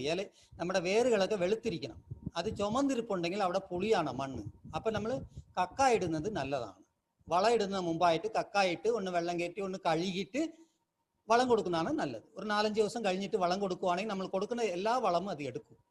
എടുത്തു കഴിഞ്ഞാൽ ഈ പ്രശ്നങ്ങളെല്ലാം മാറും. പുള്ളിക്കുത്ത് ഉണ്ടാകത്തില്ല. നല്ല ആരോഗ്യമുള്ള ചെടി ആരോഗ്യമാണെങ്കിൽ വിളവ് നല്ലതായിരിക്കും, ഒരു കേടുകളും വരത്തില്ല. ചെടി ആരോഗ്യം വരുന്നത് നമ്മൾ നോക്കുന്ന അനുസരിച്ചാണ്. എല്ലാ സ്റ്റേജുകളും അളവോടുകൂടി വളം കൊടുക്കുക, അളവിൽ കൂടുതൽ വളം കൊടുക്കരുത്. അതുപോലെ പുളിരസം ഉണ്ടെങ്കിൽ പുളിരസം മാറ്റിയിട്ട് വേണം വളം കൊടുക്കാൻ. ചുമ്മാ ഞാനും വളം കൊടുക്കുന്നുണ്ടെന്ന് പറഞ്ഞ് എപ്പോഴും വളം കൊടുത്തിട്ടും കാര്യമില്ല. അത് എടുക്കുന്നുണ്ടോന്ന് നമ്മൾ കൂടെ നോക്കണം. അതിപ്പോൾ പകരുന്ന വിധം എന്ന് പറയുമ്പോൾ കാറ്റിൽ കൂടെയാണ് പകരുന്നത്. കാറ്റും വിത്തിൽ കൂടെയാണ്. കേടുള്ള വിത്ത് നമ്മൾ വീണ്ടും വിതയ്ക്കുകയാണെങ്കിൽ വിത്തിൽ കൂടെയും ഇത് പകരും, പുള്ളിക്കുത്തുണ്ടാകും. പിന്നെ ഇത് ഈ അണുക്കൾ താഴെ വീണിട്ട് ഇലയിലുള്ള അണുക്കളെല്ലാം താഴെ വീണ് മണ്ണിൽ കൂടെയും ഇത് വ്യാപിക്കും. മണ്ണിലെയും ഇതിൻ്റെ അണുക്കൾ കിടക്കും. ഒരു 4-5 പ്രാവശ്യം ഇങ്ങനെ പുള്ളിക്കുത്ത് വരാൻ തുടങ്ങിക്കഴിഞ്ഞാൽ ആ മണ്ണിൽ സ്ഥിരമായിട്ട് വീണെന്നാണ് അതിൻ്റെ അർത്ഥം. പിന്നെയും അത് വരും.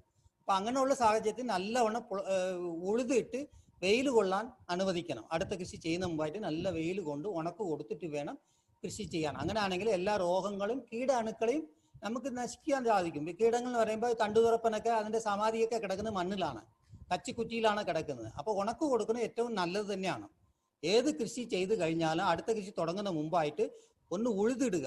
അവിടെ കിടക്കുന്ന വേസ്റ്റുകൾ ചപ്പുചവരെല്ലാം മാറ്റിയിട്ട് നല്ല ഉഴുതിട്ട് 1 മാസമെങ്കിലും വെയിൽ കൊണ്ടു കഴിഞ്ഞാൽ എല്ലാ അണുക്കളും മാറും. എല്ലാ രോഗ അതിൻ്റെ അണുക്കൾ കിടക്കുന്നതെല്ലാം മാറിക്കഴിഞ്ഞാൽ അതിൻ്റെ അടുത്ത കൃഷി നല്ല കൃഷിയായിരിക്കും. അതാണ് നമ്മൾ ചെയ്യേണ്ടത്. പിന്നെ ഇതിന് നിയന്ത്രണമായി ഈ പുള്ളിക്കുത്തിനെ നിയന്ത്രിക്കാൻ എന്ന് പറയുമ്പോൾ പവിഴം, കൈരളിയിൽ പറയുന്ന വെറൈറ്റികളൊക്കെ റെസിസ്റ്റന്റ് വെറൈറ്റിയാണ്. ഈ പുള്ളിക്കുത്ത് കൂടുതൽ വരാത്ത ഒരു വെറൈറ്റിയാണ്. പവിഴം എന്ന് പറയുന്നത് മങ്കമ്പ് വെറൈറ്റിയാണ്. കൈരളി നമ്മുടെ കായംകുളം വെറൈറ്റിയാണ്. മണ്ണിൽ പിന്നെ പുളിരസം നിയന്ത്രിക്കുക, ഞാൻ നേരത്തെ പറഞ്ഞതുപോലെ ചെയ്യുക, കക്ക ഇട്ട് കൊടുക്കുക. കള നിയന്ത്രണം വളരെ പ്രധാനപ്പെട്ടതാണ്. കളയിലാണ് ഈ പുള്ളിക്കുത്തുകൾ കൂടുതൽ വരുന്നത്. അപ്പൊ കതിര് വരുന്ന സമയങ്ങളിൽ കളകൾ പാടില്ല. കതിര് വരാൻ പോകുന്ന സമയങ്ങളിൽ ഒറ്റ കളയും അവിടെ പാടില്ല നമ്മുടെ കണ്ടങ്ങൾ. അതിന് മുമ്പേ എടുത്തിരിക്കണം. 45-50 ആകുമ്പോൾ ഒരു കളയെടുപ്പ് നടത്തിയിരിക്കണം. കളനാശിനി ആദ്യം തന്നെ ഉപയോഗിച്ചിരിക്കണം. കളനാശിനി അളവോടുകൂടി ഉപയോഗിക്കുക. പിന്നെ ഇതിന്റെ കൂടുതൽ 10% കൂടെ ഒരുപാട് പുള്ളിക്കുത്ത് ഉണ്ടാകുന്നുണ്ടെങ്കിൽ നമ്മൾ രാസക നിയന്ത്രണം ആവശ്യമാണ്. അടുത്തതായി നമ്മൾ അഞ്ചാമത്തതാണ് ലക്ഷ്മി രോഗം എന്ന് പറയുന്നത്. അത് ഫാൾസ് മെട്ടാണ്. അതിന്റെ പേരിൽ തന്നെ ഫാൾസ് മെട്ടാണ്. സ്വെറ്റ് എന്ന് പറയുന്നത് ഒരു രോഗമാണ്. സാധാരണ നമ്മൾ ഒരു സയൻസിൽ നമ്മൾ പഠിച്ചിട്ടുള്ള, അതായത് അഗ്രികൾച്ചർ പഠിച്ചവർക്ക് മനസ്സിലാവും. അതായത് ഈ രോഗം അണുക്കളെ, ഇപ്പോൾ രോഗം ഞാൻ നേരത്തെ കുറേ രോഗങ്ങൾ പറഞ്ഞു. അവിച്ചൽ രോഗം എന്ന് പറഞ്ഞു, പോളരോഗം. ആ തരിതരിയായിട്ട് നമ്മൾ ഒരു അണുക്കളെ ഞാൻ കാണിച്ചായിരുന്നു. അത് എടുത്തു കഴിഞ്ഞ് നമ്മൾ മീഡിയത്തിൽ വളർത്തിയാൽ, ലാബിൽ മീഡിയത്തിൽ വളർത്തിയാൽ അത് വളരും, ഒരു വൈറ്റ് കളറായിട്ട് വളർന്നു വരും. പിന്നെ അതേ തരി പോലത്തെ സാധനം അത് ഉണ്ടാക്കും ആ പ്ലേറ്റിൽ തന്നെ. അതെടുത്തോണ്ട് പോയിട്ട് ഒരു പഞ്ഞി, നനഞ്ഞ പഞ്ഞി എടുത്ത് അതിന് പൊതിഞ്ഞ് കൊണ്ടുപോയി ഒരു നല്ല ആരോഗ്യമുള്ള ചെടിയിൽ വച്ചു കഴിഞ്ഞാൽ അതേ രോഗം ആ ചെടിയിൽ, ആരോഗ്യമുള്ള ചെടിയിൽ ഉണ്ടാവും. വീണ്ടും ആ അണുക്കളെ എടുത്ത് വീണ്ടും മീഡിയത്തിൽ വെച്ചാൽ ഇതേപോലെ തന്നെ, അത് റൊട്ടേഷൻ സൈക്കിളാണ്. ഏത് അണുക്കളെ എടുത്ത് കൊണ്ടുവന്ന് വളർത്തി വീണ്ടും ഇൻഫെക്ഷൻ ചെയ്യുന്നുണ്ടെങ്കിൽ, ഇത് കോച്ച് പോസ്റ്റ്ലെ എന്ന് പറഞ്ഞ്, കോച്ച് എന്ന് പറയുന്ന ഒരു സയന്റിസ്റ്റ് ആണ് പറഞ്ഞത്, പാത്തജൻ ഉണ്ടാവും, വീണ്ടും വീണ്ടും അതേപോലെ തന്നെ അണുക്കൾ ഉണ്ടാവും. പക്ഷെ ഈ ഫാൾസ് മെട്ടിൽ അങ്ങനെ അല്ല. ഫാൾസ് മെട്ടിൽ ഈ അണുക്കളെ, ഇതൊരു ഫംഗസ് ആണ്, ഒസ്റ്റുലാജിനോയിഡ് വൈറൻസ് എന്നാണ് പേര്. ഈ ഫംഗസിനെ എടുത്ത് നമ്മൾ ആർട്ടിഫിഷ്യലായിട്ട് വിഷം അടിക്കുന്ന പോലെ എല്ലാം കലക്കിയിട്ട് ചെടികൾക്ക് അടിച്ചു കൊടുത്താലും അല്ല പൊതിഞ്ഞു കൊടുത്താലും ഈ രോഗം ഉണ്ടാകത്തില്ല. ഇത് കാലാവസ്ഥയാണ് ഒരു പ്രധാനപ്പെട്ട കാരണം. കാലാവസ്ഥ നല്ല തണുപ്പ്, രാത്രി ടെമ്പറേച്ചർ വളരെ കുറഞ്ഞ് മഞ്ഞ് വീഴുന്നതോ അല്ലെങ്കിൽ നല്ല മഴ പെയ്യുന്ന കാലാവസ്ഥ, ചെറിയ മഴ, കനത്ത മഴയല്ല, ചെറിയ മഴ പെയ്യുന്ന ഒരു കാലാവസ്ഥ ഉണ്ടെങ്കിൽ ഈ അണുക്കൾ നമ്മൾ സ്പ്രേ ചെയ്ത് കൊടുത്താൽ വളരും. ഇല്ലെങ്കിൽ വളരത്തില്ല. നല്ല വെയിൽ സമയത്ത് ഇത് ഇനാക്കുലേറ്റ് ചെയ്ത് കൊടുത്തു കഴിഞ്ഞാൽ ഈ രോഗം വീണ്ടും തിരിച്ച് ഉണ്ടാകത്തില്ല. അതാണ് ഇതിനെ ഫാൾസ് മെട്ട് എന്ന് പറയുന്നത്. പിന്നെ ഒരു പേര് നമ്മൾ ലക്ഷ്മി രോഗം. എന്തുകൊണ്ടാണ് നമ്മൾ പറയുന്നത്? 1874 ഇത് ആദ്യമായിട്ട് തമിഴ്നാട്ടിലാണ് ഇത് ഉണ്ടായത്. ഇന്ത്യയിലെ സംബന്ധിച്ച് ഈ ലക്ഷ്മി രോഗം ഉണ്ടായത്. ഇത് കാണുമ്പോൾ എന്താ നമ്മൾ പറയുന്നത്? പല കർഷകർ എന്താ പറയുന്നത്? അത് തന്നെയാ, വിളവ് കൂടുതൽ കിട്ടും. ഈ രോഗം കണ്ടു കഴിഞ്ഞാൽ നമ്മൾ ഈ കണ്ടങ്ങളിൽ അവിടെ ഇവിടെയും ഇതിന്റെ സിംറ്റം കണ്ടു കഴിഞ്ഞാൽ, ഈ മഞ്ഞപ്പൊടി കണ്ടു കഴിഞ്ഞാൽ എല്ലാവരും എന്തോ പറയും? നമുക്ക് ഇപ്രാവശ്യം നല്ല വിളവായിരിക്കും. നല്ല വിളവ് ഉള്ള സമയത്ത് വിളവ് കൂടുതൽ തരുന്ന വെറൈറ്റിയിൽ മാത്രമേ ഈ രോഗം വരത്തുള്ളൂ. അതാണ് ഇതിന്റെ പേര് ലക്ഷ്മി രോഗം എന്ന് പറയുന്നത്. നല്ല തൂക്കം കിട്ടും ആ സീസണിൽ. ഇത് സാധാരണ പുഞ്ചയ്ക്ക്, അതായത് മുണ്ടകൻ സീസണിലാണ് കൂടുതൽ വരുന്നത്. അത് കാലാവസ്ഥയാണ്, അതിന് പ്രധാനപ്പെട്ടത് കാലാവസ്ഥയാണ്. ആ സമയത്താണ് മഞ്ഞ് വീഴുന്നത്, ആ സമയത്താണ് നല്ല തണുപ്പ്, വിന്റർ സീസൺ ആണ്. ആ പൂക്കുന്ന സമയത്ത് ഭയങ്കര തണുപ്പാണ് രാത്രി. അതുകൊണ്ടാണ് ഈ ഫംഗസ് മണ്ണിലാണ് കിടക്കുന്നത്, സാധാരണ മണ്ണുകളിലാണ് കിടക്കുന്നത്. ആ സമയത്ത് മണ്ണിൽ നിന്ന് പുറത്തോട്ട് വളർന്ന് കാറ്റിക്കൂടെ വ്യാപിച്ച് നെൽച്ചെടിയിൽ പരാഗമനം നടക്കുമ്പോൾ, പകൽ സമയത്ത് പരാഗമനം നടക്കുന്ന സമയത്ത് അതിന്റെ വായിനകത്താ വന്ന് വീഴുന്നത്. ഈ അണുക്കൾ വീഴ്ന്നു കഴിഞ്ഞാൽ, അപ്പോൾ വീണാൽ മാത്രം പോരാ, വീഴുന്ന സമയത്ത് അന്നത്തെ രാത്രിയോ അടുത്ത ദിവസങ്ങളൊക്കെ നല്ല തണുപ്പുണ്ടെങ്കിൽ മാത്രമേ ഈ സ്പോറ് മൾട്ടിപ്ലൈ ചെയ്ത് ഇങ്ങനെ ഫാൾസ് മെട്ടായിട്ട് ലക്ഷ്മി രോഗമായിട്ട് വരത്തുള്ളൂ.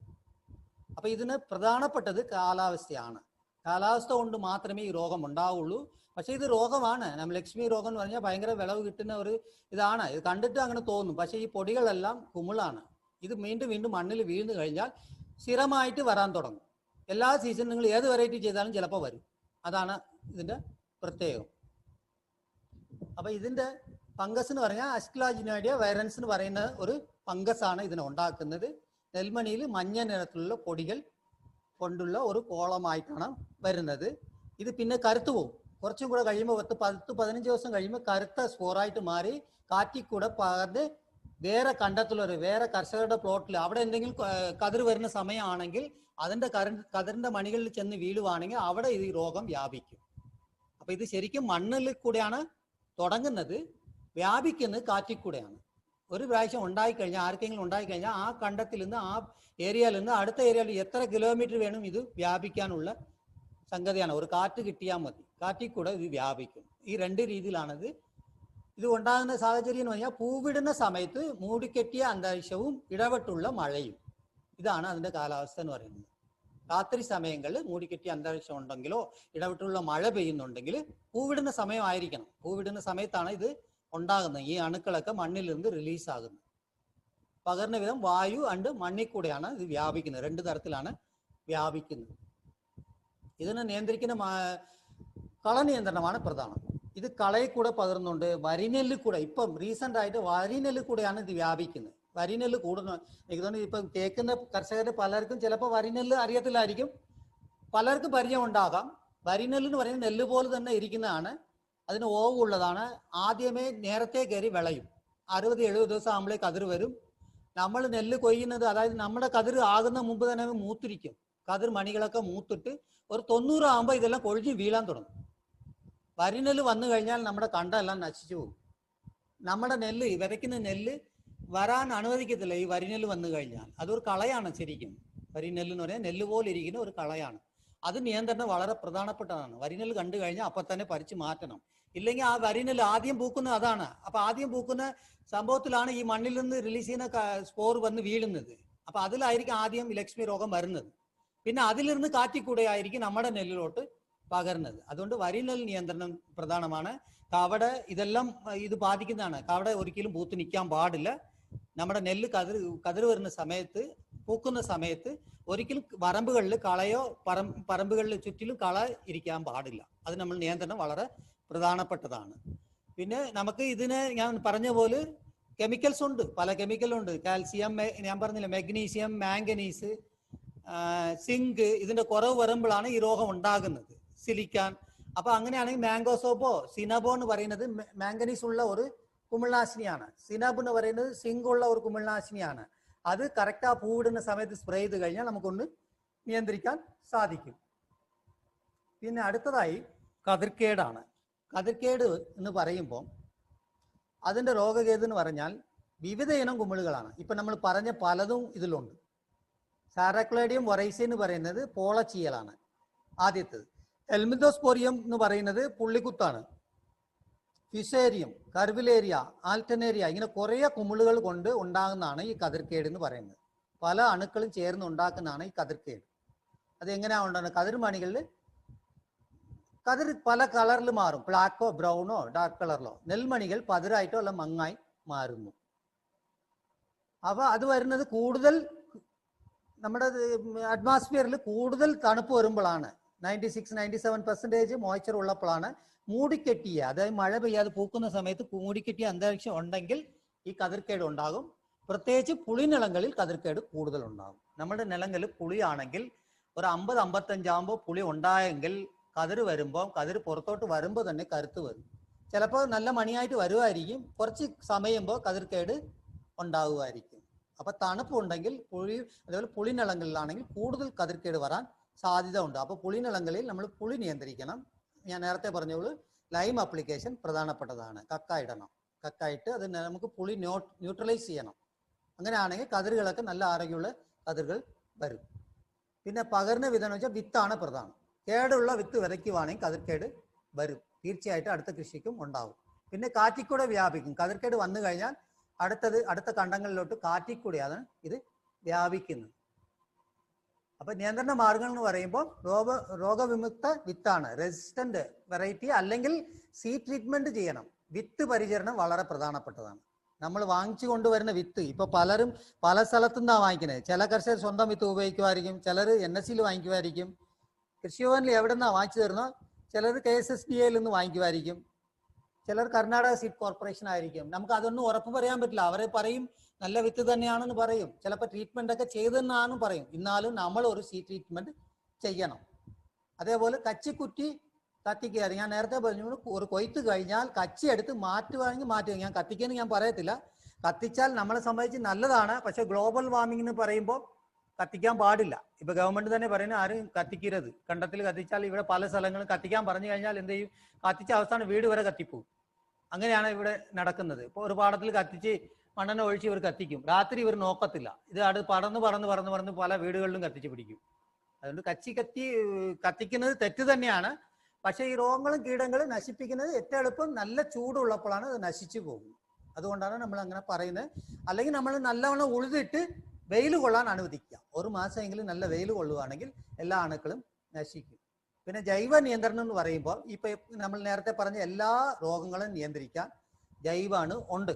നെല്ലിനെ സംബന്ധിച്ച് എനിക്ക് തോന്നുന്നു എല്ലാ കർഷകർക്കും അറിയാം. സൂഡോമോണസ് എന്ന് പറയുന്ന സൂഡോമോണസ് ഫ്ലൂറസൻസ് എന്ന് പറയുന്ന ഒരു ബാക്ടീരിയവാണ്, ജൈവ ബാക്ടീരിയവാണ്. അത് നമ്മൾ ലാബിൽ മൾട്ടിപ്ലൈ ചെയ്ത് പല സ്ഥലങ്ങളിലും എല്ലാവരും കൊടുക്കുന്നുണ്ട്. പ്രൈവറ്റ് കമ്പനിയും കൊടുക്കുന്നുണ്ട്, യൂണിവേഴ്സിറ്റി കൊടുക്കുന്നുണ്ട്, ഡിപ്പാർട്ട്മെന്റ് സപ്ലൈ ചെയ്യുന്നുണ്ട്, സ്റ്റേറ്റ് ബയോ കൺട്രോൾ കൊടുക്കുന്നുണ്ട്, കൃഷി ഭവനിൽ കൂടെയും കൊടുക്കുന്നുണ്ട്. കൃഷി ഓഫീസറോട് പറഞ്ഞാൽ അവരെല്ലാം സംഘടിപ്പിച്ചു തരും. അത് വിത്തിൽ കൂടെയും അത് 3 രീതിയിൽ ചെയ്യണം. വിത്തിലാണെങ്കിൽ 10 ഗ്രാം ഒരു വിത്തിന്. തലേദിവസം തന്നെ നമ്മൾ എങ്ങനെയാ വിത്ത് ഇടുന്നത്? പല സ്ഥലത്തും പല രീതിയിലായിരിക്കും. ഉണക്കായിട്ട് പൊടിക്കിടുന്നവർ വളരെ കുറവായിരിക്കും. സാധാരണ നെൽകൃഷി ചെയ്യുന്നവർ ആരായാലും കുതിർത്തിട്ടാണ് വിത്ത് മുളപ്പിച്ചിട്ടാണ് വിതയ്ക്കുന്നത്. അപ്പൊ അങ്ങനെ ആകുമ്പോൾ കുതിർക്കുമ്പം വെള്ളത്തിൽ ഇടുക. ആ വെള്ളത്തിൽ ആദ്യം തന്നെ 10 ഗ്രാം ഈ സൂഡോമോണസ് നല്ലവണ്ണം കലക്കിയിട്ട് 1 ലിറ്റർ വെള്ളത്തിൽ 10 ഗ്രാം 1 കിലോ വിത്തിന് കലക്കുക. പിന്നെ വിത്തിടുക. 12 തൊട്ട് 14 അല്ല 16 മണിക്കൂർ വരെ വെള്ളത്തിൽ ഇടുക ഈ വിത്ത്. അപ്പൊ എന്താ സംഭവിക്കും? ഈ ഉണങ്ങിയ വിത്ത് ആ വെള്ളത്തിലിരിക്കുന്ന ബാക്ടീരിയ എല്ലാം വലിച്ചെടുക്കും. വിത്തിനകത്ത് ഈ സൂഡോമോണസ് ചെന്ന് കഴിഞ്ഞാൽ ഞാൻ നേരത്തെ പറഞ്ഞ ബ്ലാസ്റ്റ്, പുള്ളിക്കുത്ത്, ഇതുണ്ടല്ലോ കതിർക്കേട്, ഇതിന്റെ അണുക്കളെല്ലാം നശിപ്പിക്കും. ഇതൊരു ബാക്ടീരിയമാണ്, ജൈവ ബാക്ടീരിയയാണ്, ജൈവ കുമിൾനാശിനിയാണ്. ഒരു ജീവി കൊണ്ട് ഇനി ഒരു ജീവിയെ നശിപ്പിക്കുകയാണ്, നമ്മുടെ പാത്തജനെ നശിപ്പിക്കുകയാണ്. അതാണ് അതിന്റെ ഉദ്ദേശം. അപ്പൊ ഈ സൂഡോമോണസ് എന്ന് പറയുന്ന ബാക്ടീരിയ മിത്ര ബാക്ടീരിയമാണ്, ഒരിക്കലും രോഗം ഉണ്ടാക്കാറില്ല. അപ്പൊ ഇത് ആ അണുക്കളെല്ലാം നശിപ്പിക്കും. നശിപ്പിച്ചു കഴിഞ്ഞാൽ അടുത്ത ദിവസം വെള്ളമെല്ലാം വാർത്ത് കളഞ്ഞിട്ട് അത് തടത്ത് വെക്കുക. തടത്ത് വെക്കുമ്പോൾ എങ്ങനെ വയ്ക്കും? ചണൽ ചാക്കിലോ വല്ലം അല്ലെങ്കിൽ ഒരു പടുതായിട്ടിട്ട് അതിന്റെ മണ്ടയ്ക്ക് ഈ വിത്തുകളെല്ലാം ഇടുക, കുടഞ്ഞിടുക. മുകളിൽ നമ്മൾ ഷീറ്റ് വെച്ച് പൊതിയുക. നല്ല ഇരുട്ട് കിട്ടണം, നല്ല ഡാർക്ക്, പുഴുങ്ങി അത് പൊട്ടണമല്ലോ, വിത്ത് പൊട്ടി വരും. പിന്നെ അടുത്ത ദിവസം പൊട്ടുന്നത് കണ്ടു കഴിഞ്ഞാൽ അടുത്ത ദിവസമോ അല്ല അതിന്റെ അടുത്ത ദിവസമോ എടുത്ത് വിതയ്ക്കുക. അപ്പൊ ഇങ്ങനെയാണ് സൂഡോമോണസ് വിത്തിക്കൂടെ പുരട്ടുന്നത്. തളിക്കുമ്പോൾ ആണെങ്കിൽ 10 തൊട്ട് 20 ഗ്രാം. രോഗമൊന്നും കണ്ടില്ലെങ്കിൽ 10 ഗ്രാം മതി. ശകലം പുള്ളിക്കുത്തോ എന്തെങ്കിലും കാണുന്നുണ്ടെങ്കിൽ 20 ഗ്രാം 1 ലിറ്റർ വെള്ളത്തിൽ കലക്കിയിട്ട് ഒന്ന് സ്പ്രേ ചെയ്ത് കൊടുക്കുക. അതാണ് ഇത് ഉപയോഗിക്കുന്ന രീതി. രാസനിയന്ത്രണം എന്ന് പറഞ്ഞാൽ വിത്ത് പരിചരണം. ഇപ്പൊ നേരത്തെ ഞാൻ പറഞ്ഞു സൂഡോമോണസിന് പൊടി 1 കിലോ വിത്തിന് 10 ഗ്രാമിനാണ് പറഞ്ഞത്. നമ്മൾ അതിന് പകരം വേണമെങ്കിൽ രാസ നിയന്ത്രണം പറ്റും. കാർബൺ ഡൈഓക്സൈഡ്, അതായത് ബാവിസ്റ്റിൻ ഇല്ലേ, ബാവിസ്റ്റിൻ 2 ഗ്രാം 1 കിലോ വിത്തിന്. 1 കിലോ വിത്തിന് 2 ഗ്രാമിന്റെ തോതിൽ ഇതേ വെള്ളത്തിൽ തന്നെ കലക്കുക, അതിനകത്ത് വിത്തിടുക. അടുത്ത ദിവസം വെള്ളം മാറ്റ് കളഞ്ഞിട്ട് കിളിപ്പിക്കാൻ അനുവദിക്കുക. അതാണ് രാസനിയന്ത്രണം, വിത്ത് പരിചരണം എന്ന് പറയുന്നത്. പിന്നെ 2 തൊട്ട് 5% രോഗബാധ കാണുമ്പോൾ നമ്മൾ എങ്ങനെയാ മാംഗോ സബ്, സിനബ് ഇതുപോലെ ഏക്കറിന് തെളിക്കുവാണെങ്കിൽ പല രോഗങ്ങളും, പുള്ളിക്കുത്ത് രോഗങ്ങളും പോള ചീയൽ, പല രോഗത്തിനും നമുക്ക് നിയന്ത്രിക്കാൻ സാധിക്കും. അടുത്തൊരു പ്രധാനപ്പെട്ട രോഗമാണ് ബാക്ടീരിയ ഇലക്കരിച്ചൽ. ഇത് ഈ സമയങ്ങളിൽ വരുന്ന ഒരു രോഗമാണ്. ഇതൊരു ഒറ്റ ബാക്ടീരിയൽ രോഗമേ ഉള്ളൂ നെല്ലില്, പക്ഷെ അത് വളരെ പ്രശ്നമായിട്ടുള്ള ഒരു രോഗമാണ്. അത് മഴ പെയ്യുന്ന സമയങ്ങളിലാണ് കൂടുതൽ ഉണ്ടാകുന്നത്. മഴ പെയ്യുന്നത്, വെള്ളക്കെട്ട്, വെള്ള ഒഴുക്ക് ഇങ്ങനെയുള്ള ഏരിയകളിലാണ് കൂടുതൽ ഉണ്ടാകുന്നത്. അത് കണ്ടോ? അത് ഇലയിൽ കാണുമ്പോൾ നല്ല ആരോഗ്യമുള്ള ഇല ആദ്യം വെച്ചിരിക്കുക ആ പേപ്പറിൽ. രണ്ടാമത്തത് കണ്ടോ? അതാണ് അതിന്റെ സിംറ്റം. ആദ്യം നമ്മൾ ദൂരത്തു നിന്ന് കാണുമ്പോൾ ശകലം മഞ്ഞളിക്കും, തുമ്പ് മാത്രം അങ്ങനെ മഞ്ഞളിക്കും. പിന്നെ അവിടെ നിന്ന് കരിയാൻ തുടങ്ങും. തുമ്പ് തൊട്ട് താഴെ തൊട്ട് 2 സൈഡോ അല്ലെങ്കിൽ ഒരു സൈഡോ കരിഞ്ഞ് അങ്ങനെ സൈഡ് മാത്രം കരിഞ്ഞ് ഇറങ്ങുന്നതാണ് ഈ ബാക്ടീരിയൽ രോഗം എന്ന് പറയുന്നത്. ഈ കരിഞ്ഞ ഇല ഞാൻ രണ്ടാമത്തെ പിക്ചർ കാണിച്ചിരിക്കില്ല, ആ കരിഞ്ഞ ഇലയുടെ ബാക്ക് സൈഡ്, നിങ്ങൾ ഇലയുടെ ബാക്ക് സൈഡ് ഒന്ന് തിരിഞ്ഞു നോക്കണം. പതുക്കെ ഒന്ന് തിരിച്ചു നോക്കിയാൽ അതിനകത്ത് തരിതരിയായിട്ട് ഒരു ചെറിയത്, നമുക്ക് നല്ല കണ്ണ് കാഴ്ച ഉള്ളവരാണെങ്കിൽ കണ്ണുകൊണ്ട് തന്നെ കാണാം, ഒരു യെല്ലോയിഷ് ബ്രൗൺ കളറിൽ തരിതരിയായിട്ട് പറ്റിപ്പിടിച്ചിട്ടുണ്ടാവും ഈ കരിഞ്ഞ ഭാഗത്ത്. അത് ബാക്ടീരിയൽ ഊസാണ്. ആ ബാക്ടീരിയ രാത്രി പുറത്തോട്ട് വന്നത് ഉണങ്ങി തരിയായിട്ട് കട്ടി പിടിച്ച് അവിടെ പറ്റിപ്പിടിച്ചിരിക്കുക ഇലയിൽ. നമ്മൾ എപ്പോഴും ഇലയെ പതുക്കെ തിരിച്ച് നോക്കണം. വേഗം എടുത്തു നോക്കിയാൽ ചിലപ്പോൾ അത് താഴെ വീഴും. താഴെ കിടക്കുന്ന വെള്ളത്തിൽ കൂടെ അടുത്തടുത്ത ചെടികളിലോട്ട് ഇത് വ്യാപിക്കും. ബാക്ടീരിയൽ രോഗം വെള്ളത്തിൽ കൂടെയാണ് ഇത് കൂടുതൽ വ്യാപിക്കുന്നത്. നല്ല കാറ്റ് മഴ ഉള്ള സമയത്താണ് ഈ രോഗം ഉണ്ടാകുന്നത്. അപ്പൊ ഈ കാലാവസ്ഥ, അതായത് എന്താണ്, വിരിപ്പ് സമയമാണ് അതിനെ പറ്റിയ കാലാവസ്ഥ ഈ ബാക്ടീരിയൽ രോഗം വരാൻ. അപ്പൊ ഇപ്പം വരുന്ന സമയമാണ്. നല്ല മഴയുണ്ടെങ്കിൽ ഇത് കൂടാൻ സാധ്യതയുണ്ട്. അത് നമ്മൾ ശ്രദ്ധിക്കണം. മഞ്ഞളിക്കുന്നുണ്ടോ, ഇങ്ങനെ സൈഡ് കരിഞ്ഞു വരുന്നുണ്ടോ എന്ന് നോക്കണം. വന്നു കഴിഞ്ഞാൽ അങ്ങനെ വ്യാപിക്കും. 1-2 ചെടിയിൽ വന്നിട്ട് വേഗം വ്യാപിക്കും. ഇത് നോക്കിക്കും. ഞാൻ നേരത്തെ പറഞ്ഞ പോലെ ഒരു പ്ലോട്ടിൽ ആദ്യം ഉള്ളതിൽ TN1 എന്നാണ് എഴുതിയിരിക്കുന്നത് അല്ലേ? TN1 എന്ന് പറഞ്ഞാൽ ടൈച്ചുങ് വെറൈറ്റി ആണ്. 1962 നമ്മൾ ഇൻട്രൊഡ്യൂസ് ചെയ്ത് കൃഷി ചെയ്ത വെറൈറ്റിയിൽ ചുമ്മാ തന്നെ അത് തന്നെ അതിനകത്ത് വിത്തിൽ തന്നെ ഉണ്ട്. ഈ ബാക്ടീരിയൽ രോഗം വരുവാണ്, ഇലയെല്ലാം കരിഞ്ഞു പോകും. തൊട്ടപ്പുറത്തിരിക്കുന്നത് MO16 ഉമ വെറൈറ്റി ആണ്. അത് റെസിസ്റ്റന്റ് വെറൈറ്റി ആണ്. അപ്പൊ ഞാൻ പറയാൻ വരുന്നത്, നമ്മൾ വെറൈറ്റികളെ എടുക്കുമ്പോൾ വളരെ കെയർഫുൾ ആയിട്ട് സെലക്ട് ചെയ്ത് വേണം എടുക്കാൻ. ബാക്ടീരിയൽ രോഗം കൂടുതൽ വരുന്നുണ്ടെങ്കിൽ ആ വെറൈറ്റി ഒഴിവാക്കുക അടുത്ത കൃഷിയിൽ. അതും കറക്റ്റ് മഴ സമയത്ത്. നിങ്ങൾ വേണമെങ്കിൽ പുഞ്ചയ്ക്ക് ചെയ്തോ, മുണ്ടങ്ങൻ സീസണിൽ ചെയ്തോളൂ. ബാക്ടീരിയ കൂടുതൽ വരുന്നത് വിരിപ്പ് സീസണിലാണ് വരുന്നത്. മഴ കൂടുതൽ കിട്ടുന്ന സമയങ്ങളിലാണ് ഈ രോഗം ഉണ്ടാകുന്നത്. ഈ സാന്തോമോണസ് ഒറൈസ എന്ന് പറയുന്ന ഒരു ബാക്ടീരിയയാണ് ഇതിനെ ഉണ്ടാക്കുന്നത്. ഇതിന്റെ ലക്ഷണം എന്ന് പറഞ്ഞാൽ ഞാൻ നേരത്തെ പറഞ്ഞു, ഇളം മഞ്ഞ നിറത്തിലാണ് നെല്ലോളയിലെ അരികുകളിൽ രൂപപ്പെട്ട് ഇലയുടെ അഗ്രഭാഗം മുതൽ താഴോട്ട് കരിഞ്ഞു പോകുന്നതാണ് രോഗലക്ഷണം. കരിഞ്ഞു പോകും. പിന്നെ മൊത്തത്തിൽ ഇല കരിയാൻ തുടങ്ങും. ഇലയിന്റെ നടുക്കത്തെ ഭാഗം നല്ല ഡാർക്ക് പച്ചയായിരിക്കും. 2 സൈഡും കരിഞ്ഞു പോകും, അല്ലെങ്കിൽ ഒരു സൈഡ് മാത്രം കരിഞ്ഞു പോകും. അതാണ് ബാക്ടീരിയൽ രോഗത്തിന്റെ സിംറ്റം. ഇതിന് നമുക്ക് വേറെ ഒരു മാർഗമുണ്ട്. ഇങ്ങനെ കരിയുന്നതിന് ഒരു സംശയം ഉണ്ടെങ്കിൽ ആ ഇലയോ ഒന്ന് മുറിക്കുക. എവിടം വരെ കരിഞ്ഞു വന്നിട്ടുണ്ടോ ആ ഭാഗത്ത് വെച്ച് ഒരു കത്രികോൽ കൊണ്ടോ അല്ലെങ്കിൽ ഒരു ബ്ലേഡ് കൊണ്ടോ മുറിച്ചിട്ട്, കൈകൊണ്ട് മുറിക്കരുത്. കൈകൊണ്ട് മുറിച്ചാൽ ചിലപ്പോൾ അതിൻ്റെ അകത്തുള്ള ഊസ് പുറത്തോട്ട് നമ്മുടെ കയ്യിൽ തന്നെ പറ്റി പിടിച്ചു പോകും. സിസർ കൊണ്ട് മുറിക്കുക. നമ്മൾ അപ്പം തന്നെ ഒരു ഗ്ലാസ്സിൽ വെള്ളം എടുക്കുക. മുറിക്കുന്ന സമയത്ത് തന്നെ അതിനകത്ത് ഇടുക. ആ മുറിച്ച ഇലയെ ഇടുവാണെങ്കിൽ ഒരു അരമണിക്കൂറോ 1 മണിക്കൂർ കഴിഞ്ഞിട്ട് ആ മുറിച്ച ഭാഗത്ത് നിന്ന് ഒരു വെളുത്ത ലിക്വിഡ് പുറത്തോട്ട് വരും. അതാണ് അതിൻ്റെ ബാക്ടീരിയ. ആ രോഗം ഉണ്ടാക്കിയ ബാക്ടീരിയ വെള്ളത്തിൽ കൂടെ അകറിഞ്ച ഭാഗത്ത് നിന്ന് താഴോട്ട് ഇറങ്ങുവാണ്. അങ്ങനെ വെളുത്ത ലിക്വിഡ് നൂല് പോലെ ഇങ്ങനെ വരുന്നുണ്ടെങ്കിൽ, കണ്ടിന്യൂസ് ആയിട്ട് വരും നേരെ. അങ്ങനെ വരുന്നുണ്ടെങ്കിൽ അത് ബാക്ടീരിയൽ രോഗമാണെന്ന് നമുക്ക് കൺഫേം ചെയ്യാം. അതിന് നിയന്ത്രണ മാർഗം നമ്മൾ സ്വീകരിക്കുക. അതാണ് അത് കൺഫേം ചെയ്യാനുള്ള ഊസ് ടെസ്റ്റിനാണ് നമ്മൾ പറയുന്നത്. അതിന്റെ പേര് Uz test. Bacteria Uz test. Uz പുറത്തോട്ട് വരുന്നതിന്റെ നോക്കിക്കഴിഞ്ഞിട്ട് അതിന്റെ നിയന്ത്രണ മാർഗം നമ്മൾ ചെയ്യുകയാണ്. അതിന്റെ അനുകൂല സാഹചര്യം എന്ന് പറയുന്നത്, നമ്മളുടെ ഞാറ് നടുന്ന സമയത്ത് അറ്റം മുറിച്ച് നടും. പല നടുന്നവര്, ഈ നടുന്ന സ്ത്രീകള് ആ അറ്റം നല്ല പൊക്കം വളർന്നവർ 30-35 പ്രായമുള്ള ഞാറായിരിക്കും ചിലപ്പോൾ പരിച്ച് നടുന്നത്. അറ്റം മുറിച്ചിട്ട് കൊണ്ടുപോയായിരിക്കും നടുന്നത്. ആ മുറിക്കുമ്പോൾ എന്താ സംഭവിക്കുന്ന വെച്ചാൽ അതിൽ കൂടെ ബാക്ടീരിയ കയറും, ചെടിയിൽ കയറും. അപ്പൊ ബാക്ടീരിയ എന്ന് പറയുന്നത് നമ്മൾ ഇത്രയും സമയം നോക്കിയത് ഫംഗൽ ഡിസീസാണ്, കുമിൾ രോഗമാണ് പറഞ്ഞുകൊണ്ടിരുന്നത്. ഇപ്പൊ ഞാൻ പറയുന്നത് ബാക്ടീരിയൽ രോഗമാണ്. ഈ ബാക്ടീരിയ എന്ന് പറയുന്നത് തന്നെ രോഗം ഉണ്ടാക്കാനുള്ള കഴിവ് ഇല്ല. ഈ ബാക്ടീരിയ മൂവ് ചെയ്ത് വേഗം അകത്ത് കയറി ചെടിയിൽ കയറാനുള്ള കഴിവ് ഇല്ല. ഇത് സാധാരണ എങ്ങനെ ചെടിയിനകത്ത് കയറുന്നെന്ന് വെച്ചാൽ, ഇലയില് മുകളിലത്തെ ഭാഗത്തിലല്ല താഴത്തെ ഭാഗത്ത്, ഏത് ഇലയായാലും അതിന്റെ താഴത്തെ ഭാഗത്ത് ചെറിയ ചെറിയ കിളുത്തുണ്ടാവും. നമ്മൾ കണ്ണുകൊണ്ട് കാണാൻ പറ്റില്ല. അതിന് സ്റ്റൊമാറ്റോ എന്നാ പറയുന്നത്. എല്ലാ ചെടികളിലും ഉണ്ടാവും. 100 കണക്കിൽ കിളുത്തുകൾ ഉണ്ടാവും.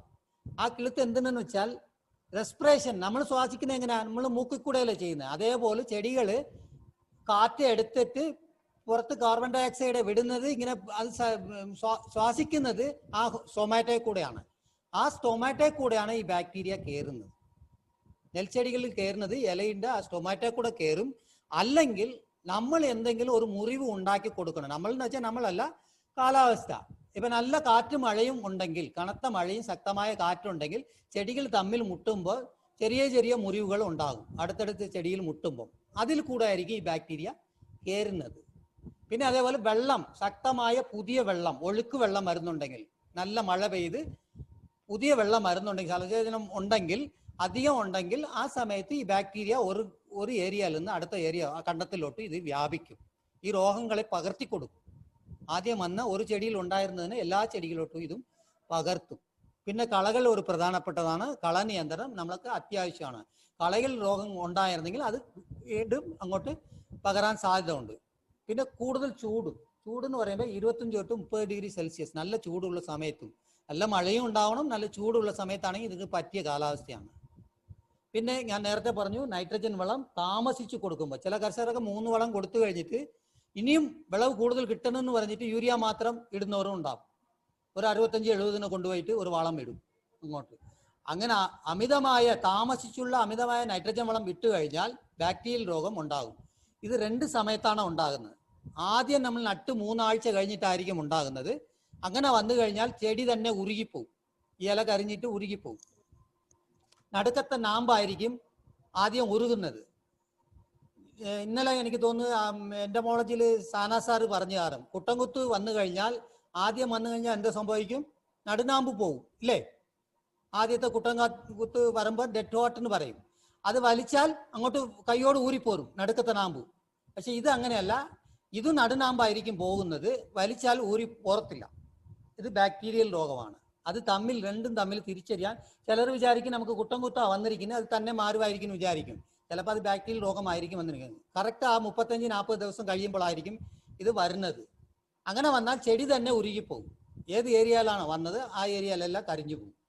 പിന്നെ അടുത്ത് വരുന്നത് കതിര് വരുന്ന സമയത്താണ്. കൊതുമ്പ് എന്ന് പറയുമല്ലോ, കതിര് വരാൻ പോകുന്ന സമയങ്ങളിൽ, കതിര് പുറത്തോട്ട് ചാടുന്ന സമയങ്ങളിലായിരിക്കും ഈ ബാക്ടീരിയൽ രോഗം വരുന്നത്.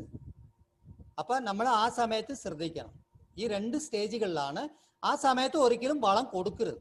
കതിര് വരാൻ പോകുന്ന സമയത്ത് കൊണ്ടുപോയി വളം, അമിതമായ നൈട്രജൻ വളം ഒരിക്കലും കൊടുക്കാൻ പാടില്ല. കൊടുത്തു കഴിഞ്ഞാൽ ബാക്ടീരിയൽ രോഗം വരും.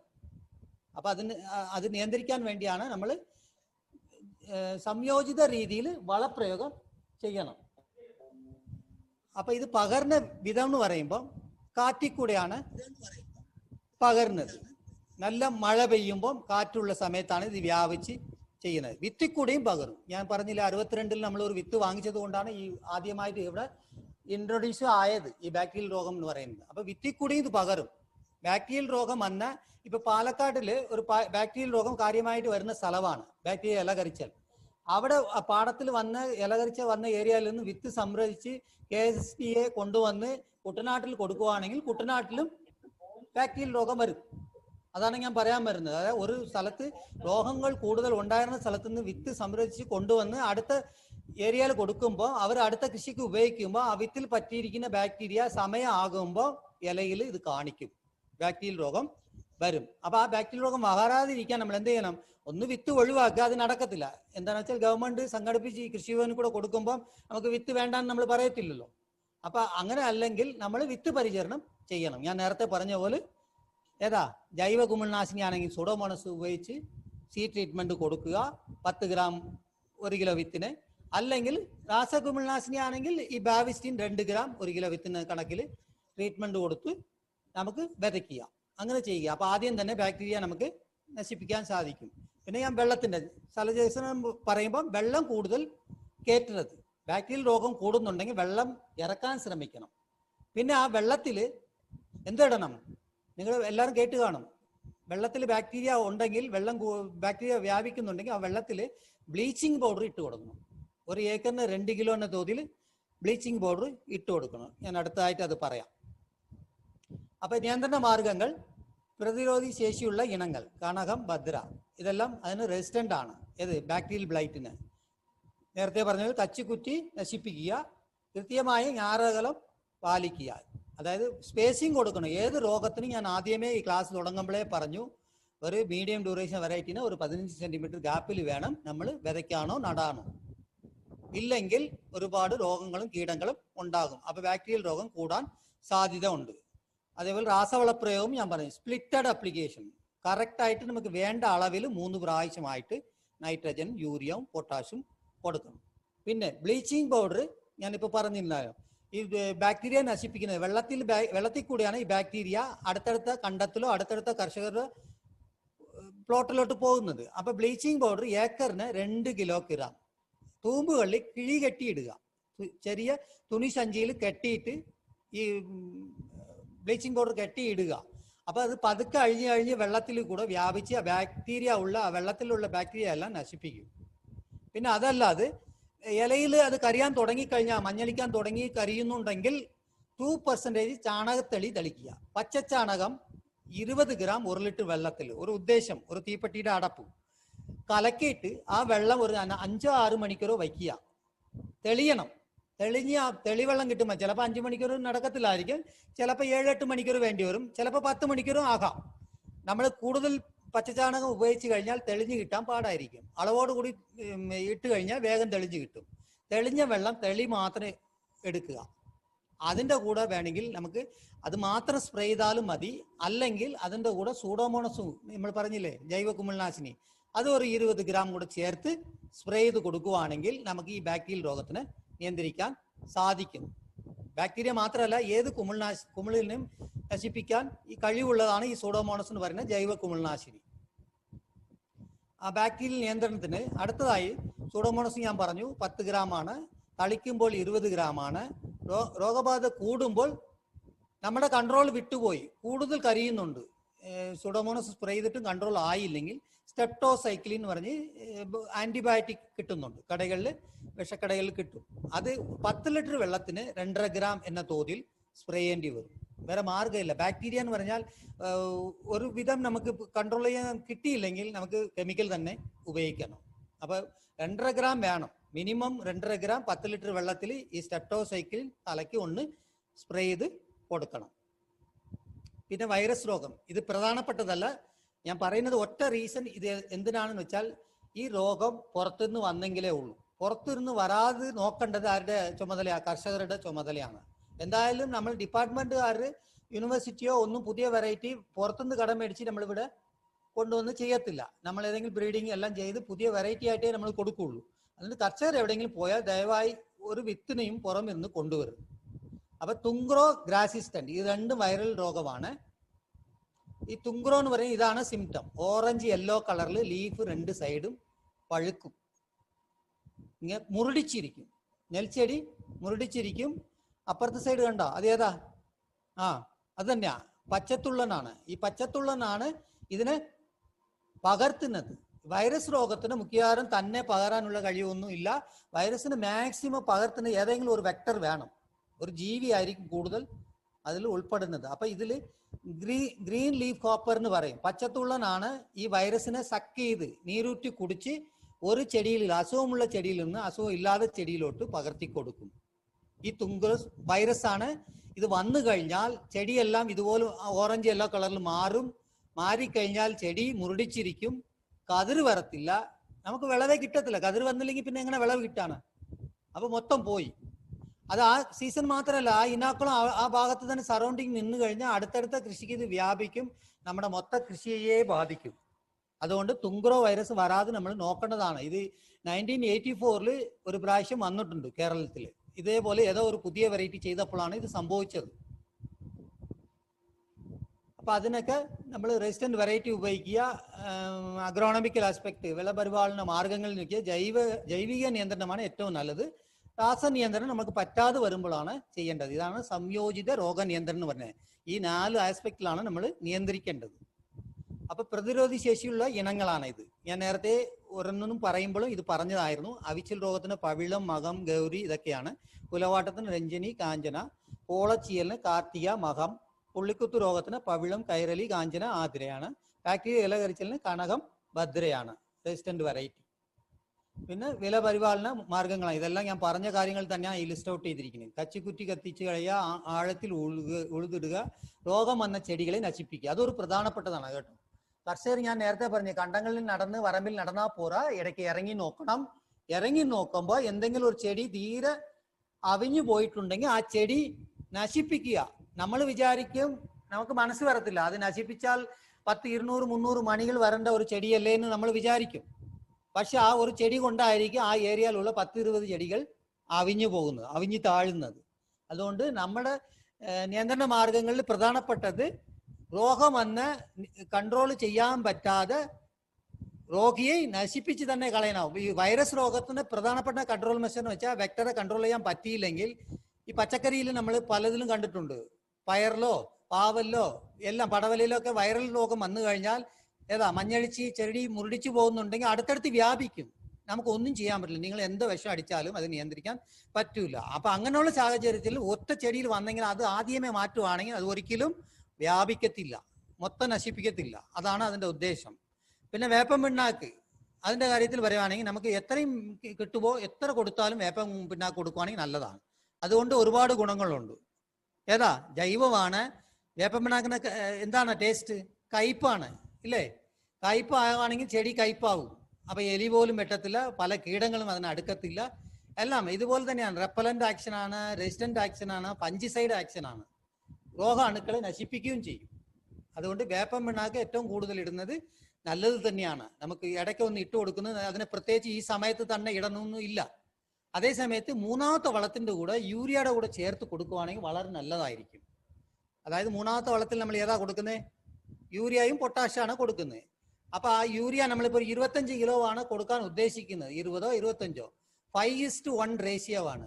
25 കിലോ കൊടുക്കുന്നുണ്ടെങ്കിൽ 5 കിലോ വേപ്പൻ പിണ്ണാക്കും കൂടെ മിക്സ് ചെയ്ത് കുറച്ച് സമയം വച്ച് കഴിഞ്ഞിട്ട് പൊട്ടാഷ്യം കൂടെ ചേർത്ത് ഒന്നിച്ച് ഇട്ട് കൊടുക്കുക. പക്ഷെ ഒരിക്കലും പൊട്ടാഷ് ആദ്യമേ കൊടുക്കരുത്. നമ്മൾ യൂറിയയുടെ കൂടെ വേപ്പൻ പിണ്ണാക്കും കൂടെ ചേർത്തിട്ട് വേണം ചെയ്യാൻ. നോക്കിയിട്ട് പിന്നെ രാസവളം. രാസവളത്തിന്റെ കാര്യം ഞാൻ പറഞ്ഞത് തന്നെയാണ്. സ്പ്ലിറ്റഡ് ഡോസ് ആയിരിക്കണം. 3 പ്രാവശ്യം തന്നെ കൊടുക്കണം. 2 പ്രാവശ്യം കൊണ്ട് ഒതുക്കരുത്. ഒരിക്കലും ലാഭിക്കാൻ വേണ്ടി കൂടുതൽ വളത്തിനെ ഡോസ് കൂട്ടി 2 പ്രാവശ്യമായിട്ട് ചെയ്യരുത്. പൊട്ടാഷ് വളം വേണമെങ്കിൽ 50% കൂടുതൽ കൊടുക്കാം. എല്ലാ പ്രാവശ്യം അല്ല, മൂന്നാമത്തെ പ്രാവശ്യം വളത്തിന്റെ കൂടെ 50% എന്നാ പറയുന്നത്. 50% എന്ന് വെച്ചാൽ നമ്മൾ 10 കൊടുക്കുന്നുണ്ടെങ്കിൽ +5 15 കിലോ വരെ കൊടുക്കാം. പുളിനിലങ്ങളിൽ കക്ക പ്രയോഗം അത് ഞാൻ പറഞ്ഞായിരുന്നു. പുളിനിലമാണെങ്കിൽ ഏക്കറിന് ഞങ്ങളുടെ ഇവിടെയൊക്കെ കുട്ടനാട് ഭാഗത്തൊക്കെ 250 കിലോ ആണ് ഒരു ഏക്കറിന് കൊടുക്കുന്നത്.